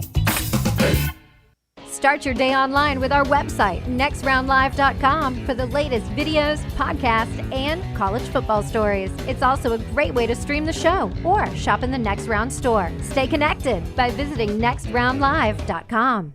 Remember the name Way to Wellness if you're battling weight loss in your life. I'm Jim Dunaway from The Next Round. There was a time I was over 216 pounds until Way to Wellness helped me lose 45 pounds, and now for over 2 years, they've helped me keep that weight off. Here's their website, aplanforme.com, aplanforme.com. That's a great name for a website because there's no cookie-cutter plan. Everything is designed specifically for you. No contract, no sign-up fees, and your first consultation is free at Way to Wellness.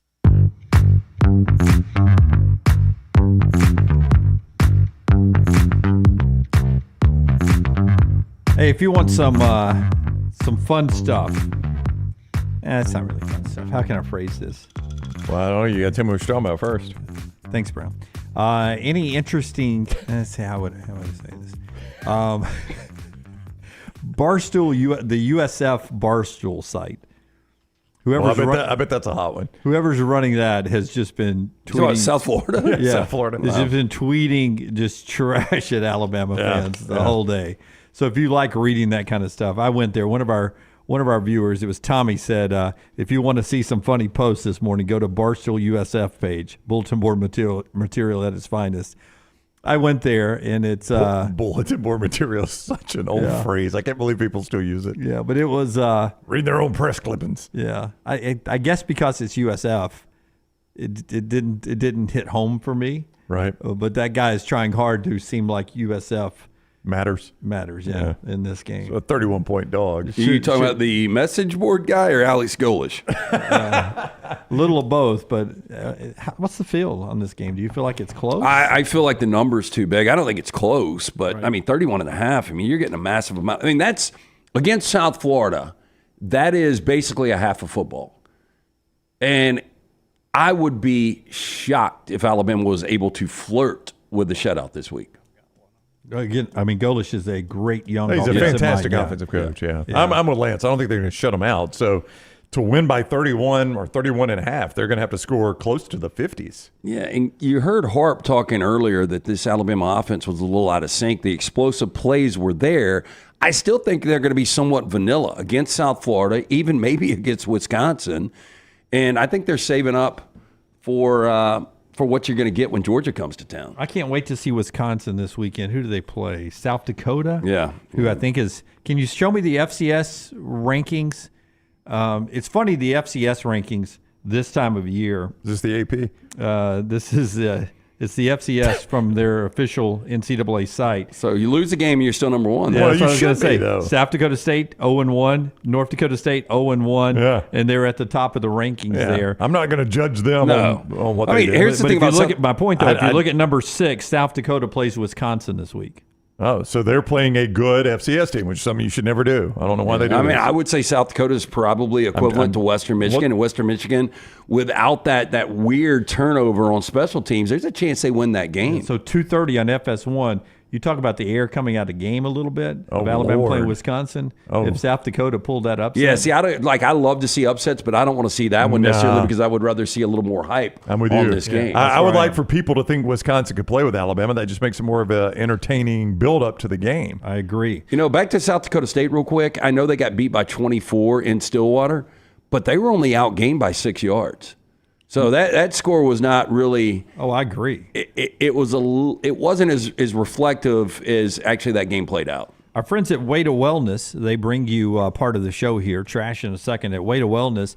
They'll help you learn what is trashy food and not trashy food, so you can start putting better fuel into your body. But it's not about just all the time controlling what you eat. There are several other things. I've never been hungry since I started to maintain with our friends at Way to Wellness, the Meltdown guys here getting their free evaluation, their free consultation. You get that too when you go to the website at planforme.com, planforme.com.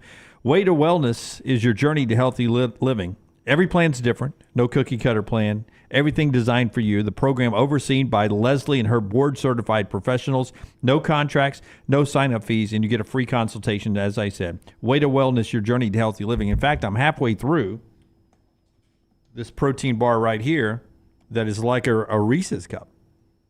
And it's actually bigger than a Reese's Cup. Yeah. So that looks good. Yeah, actually pretty good there. Way to Wellness, your journey to healthy living. And the Meltdown guys will tell you how good it is on their show today at 2 o'clock, live on their platform a little bit later on. Before we get to trash, one more note here about college football. Wait. Forrester sent me something. What do you have, Forrester? Go ahead and put it up. Forrester said, just text me. We'll go blind like a caller. Caller, go ahead. What's your name? What the crap? So who is this? So Scott, now you're going to have to explain it to us. It's Jalen Milroe. Yeah, so this is that Barstool USF account reporting Jalen Milroe for pretending to be a quarterback. Oh, gosh, come on. This guy's out for blood. So Barstool USF. Yeah. Go. That's actually kind of funny, but kind of. Go talk crap to them and tag at Next Round Live. Let's see. Let's shut down their site. Yeah. Yeah. I mean, what kind of budget do they have to have a South Florida reporter? I know they make a shit ton of money, but my God. Who else could we have? How about South Florida? UCF just up I-4 there. Hope I got that right, Brown. You've been the big interstate guy all week. I-4 from Tampa to Orlando. Is that correct? Yes, I believe that is accurate, Jeff. Is that the cafe? No, I don't think. No, hang on. Let me look at the map. Cafe Risque. That's on 5. I think that's the main one that's running down. But the I-4 battle between USF, UCF. Gus Malzahn's doing something cool this week, sort of like what UAB does as well. They have let the kids at the Arnold Palmer Hospital for Children there design the logo they'll wear on the helmets this weekend. They did this back in spring football. So the kids at the hospital take the UCF and they color it and draw on it and stuff. And then they have made the helmet decals for the game this week. That's cool. All I like by the that. kids. So as UCF plays this weekend, they've got the kids, and they were at practice last night.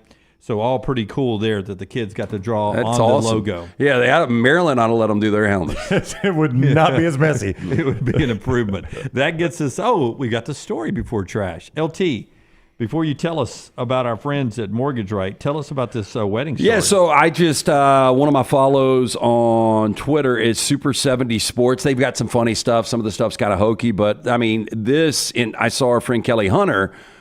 She actually retweeted this, and her quote was one of the all-time best by Super 70 Sports. And here it is. It's basically Ahmad Rashad's wedding, and look at who his 2 groomsmen are. Is that Bill Cosby? And O.J. Simpson. Well, it looks like Bill Cosby. Oh, yeah, that's because were they married before the Cosby Show, Ahmad and Felicia? I think no. I think they got married during. So is that why it looks like Bill Cosby's giving her away? Yeah, maybe. Wow. Which was rare in his case. He was done. I was already done with her. Yeah, that's such a good line. Wait, one more time with that picture. I mean, that's not Lisa Bonet. It's all the way across the room. That's not Lisa Bonet. Nah, okay. It looks like more like Sheila E. or something. Okay. I don't know. Is that Al Sharpton marrying him? You know what? No, I don't know. It could be. I saw Al Sharpton in the Atlanta airport once. I don't think it is Al Sharpton. No. I mean, do you think Ahmad Rashad gets shit for this? I bet he does. Groomsmen are juicing. Yeah, his buddy's now in his basement. Like, I wondered why you slept on me being in the wedding. I mean, that's just an incredible picture. That's her sister, Debbie Allen, we're being told by Daniel over in the chat room. So not Lisa Bonet. Yeah. All right. If you've got a better groomsman set there than that, let us know. Send them to us. That's iconic. Trash time, Rockstar. This is the part where you hit the big button. Now, if that's too much, 12 different appetizers to choose from. I'm a fried dickle pickle man. I'm a fried dill pickle man. LT's Trash is presented by Mortgage Right. Mortgages done the right way.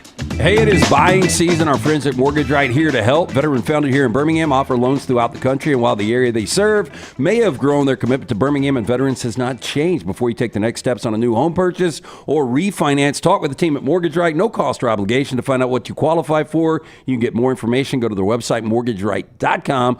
Call that Highway 280 office, 205-900-7200, NMLS 2239, Equal Housing Lender. Can we see the picture one more time, Forrester, from the wedding party? Melton checks in and says, it's Stanley from The Office marrying them off. I did not come here to do a wedding. Is it pretzel day? I love me some Stanley. Do you take Rashid? These 2 idiots are getting married. Yeah. Wow. Good one, Melton. So I saw this video circulating yesterday. This is a pretty incredible story. Not that the Commanders need any more negative press, but have you guys seen the Commanders have fired an employee one day after a video surfaced in which he made comments about the team's players being anti-gay, accused Cowboys owner Jerry Jones of being racist, and called NFL Commissioner Roger Goodell a, quote, $50 million puppet. Now, Real, I think is his name, Enton, Washington's vice president of content the previous 4 years, also criticized fans and called them, quote, mouth breathers. Now, the team on Thursday confirmed the firing via a spokesperson but had no other comment. This is what's weird. He met this girl on Hinge. Do you guys know any of the details about this? Is it that, what's that website, Veritas or whatever? Do you know, or does Lunceford or somebody know? It was actually Project Hinge. Veritas? No. Okay. Hinge is the website, but there's like some Project Veritas that tries to catch all these politicians and stuff on hidden camera, and then they expose it. This is, this is a slippery slope. Now, Washington had suspended Enton on Wednesday, shortly after the video from the O'Keefe Media Group was played on social media platforms. Now, according to the video, Enton had met the woman dating on the dating app Hinge. She turned out to be an undercover for the media group. So basically, if you see the video, I think that's who I'm talking about. Yeah, did you guys see the video? No, I did not. He's sitting there, he's got a cocktail, and she's got a hidden camera on her. Yeah. And the thing is, obviously he's an absolute idiot. Why she would be asking these direct questions about like internal stuff with the Commanders, and he's answering it on his first and second dates. He's an idiot. There is a reason why, LT. It's undefeated, and he was trying to, as we like to call it, get it across the goal line. But boy, he said some really, really uncomfortable things. I just can't believe that he was unloading to this girl that he had never met. Now, they went on 2 dates. Her name has not been released. He has obviously been fired. But you wonder if you find out behind the scenes if he inked the deal after, to go on the second date. He said Jerry Jones runs the league, basically, is what he said. Is that a surprise? If I was running the league, I'd run my league into the Super Bowl every now and then. I would have a trophy to show for it. Yeah.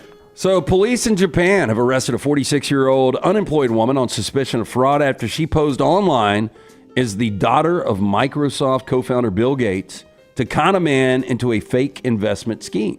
So is that Bill Gates' actual daughter, Rockstar? That is, with Bill Gates. With Bill Gates? So somebody posed as this girl? Yeah, according to police, Tamako Kawana posed online as Phoebe Gates between April 7th and April 25th.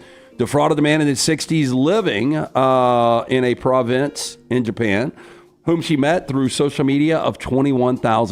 Kawano communicated with the man on Facebook and told him, quote, if you invest $20,000 in my father, Bill Gates, you will get $2 million. If you come to America, you can meet me. That makes a lot of sense, right? Absolutely. Yeah. She's in it for the cash. Now, the man was repeatedly asked to make deposits. He became a little suspicious, contacted the police. After an investigation, police found the account was in Kawano's name. Kawano, who was arrested on Tuesday, was quoted by police as saying she was invited to do an illicit part-time job. Yeah, let me tell you that I don't have a lot of money, but my kids have, in case of emergency, a little card access to my account, right? If they need to.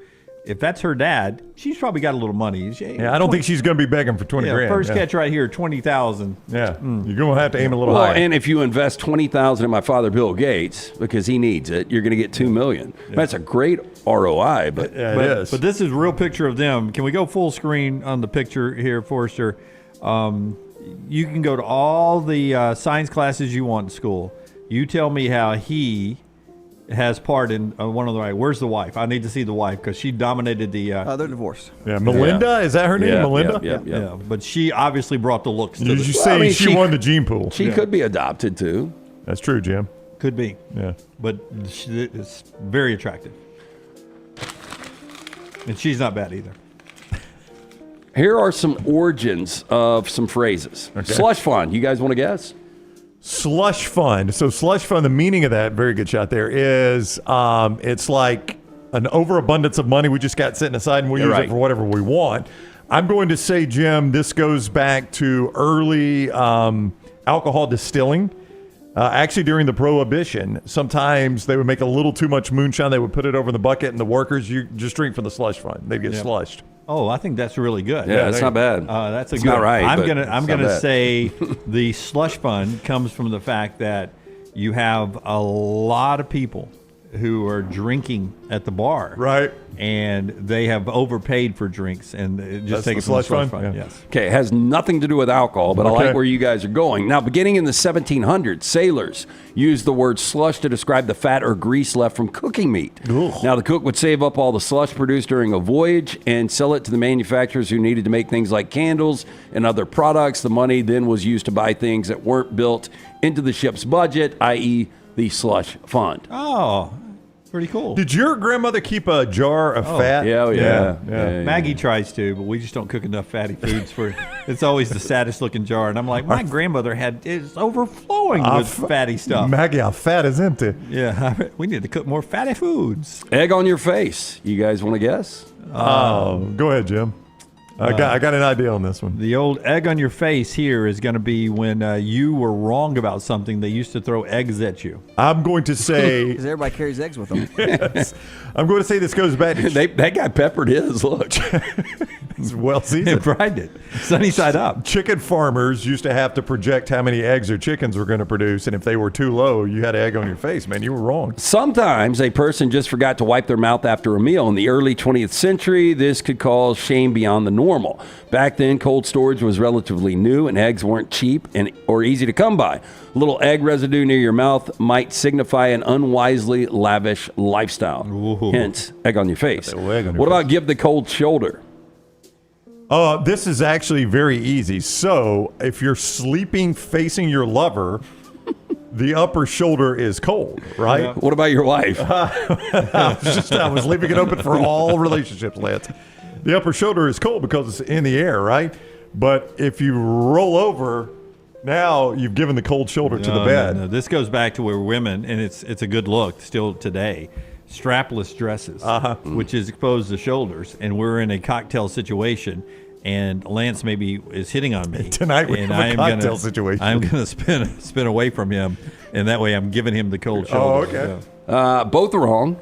The first recorded use of the phrase dates back to the early 1800s. It refers to an old custom of giving an unwelcome guest a cold piece of meat from the shoulder of mutton, pork, or beef chop, as opposed to a welcome guest receiving a warm serving. What's this wrong? was Mutton? a polite way to communicate you may leave now. If they give you a cold mutton, that's right, you're going to leave. I don't think it's... Nope. I'm going to say, might as well just tell them to leave. Where's the microwave? Let's I need to warm up my mutton. I got some and cold shoulder. finally, rubbing something the wrong way. Yeah, I think this one's pretty easy. Oh, explain it, guys. I get confused. Rockstar, you've still been rubbing it the wrong way. I don't think you're rubbing. sandpaper too. I think a girl just got very famous off of this one. Early Americans during the colonial times would ask their servants to rub their oak floorboards the, quote, right way. The wrong way, not wiping them with a dry fabric or after wet fabric, would cause streaks to form and ruin it, leaving the homeowner annoyed. Hence, rubbing the wrong way. That would piss me off, absolutely. Damn, they keyed his floor. Quite annoyed. Quite annoyed, yes. Goonten, or dancing shrimp, is a popular Thai street food made with live freshwater shrimp that literally jumps off the plate when marinated alive. Hard pass. Now, a bunch of small translucent shrimp trying to wiggle their way free of being eaten alive doesn't sound like the most appetizing meal, but in northern Thailand, it actually is. Now, usually sold from double basket carts, Goonten consists of live freshwater shrimp, wriggling in spicy marinade or ground chili, lime juice, fish sauce, mint, sliced shallots, and lemongrass. It is most often served with a variety of sticky rice. Dancing shrimp salad will literally jump off the plate as the live critters try to escape the spicy marinade. Sounds a little barbaric to eat such a dish in this day and age, but most of those who have tried it are blown away by the texture and complex flavor combination. They don't have a barbecue joint down the street? Oh, my gosh. Yeah, those whiskers are a little too much for me. I love shrimp. I do. I love shrimp. Rocky, would you eat that? No, I wouldn't. I wouldn't even try. Is that a lime? Yeah. I wouldn't even touch that. Yeah, I like to see they squeeze the lime on there. I gotta cut the fishy taste. I didn't even like it when we'd put the live crabs in the boiling water down at the Gulf. Yeah. That seems a tough way to go. And finally, tell me what a brat this kid is. An Indian teenager was accused of emotional blackmail after going on a hunger strike for 3 days to pressure his poor mother into buying him an iPhone. Oh, he's got a stack of cash He in his does. hand. Is this a stock photo or is this the actual cat, Rockstar? I don't know. He's using the Mighty Mouse microphone too.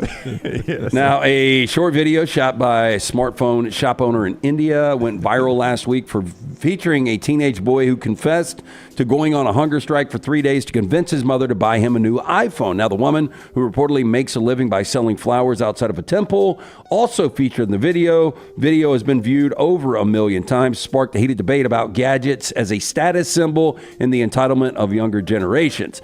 Now, the woman, his mom, went on to say, quote, "I sell flowers outside of a temple, gave him money to buy the phone because he did not eat anything for 3 days. I am happy, but I want him to earn and bring the money back." Well, you can forget that. What country is this? India. India?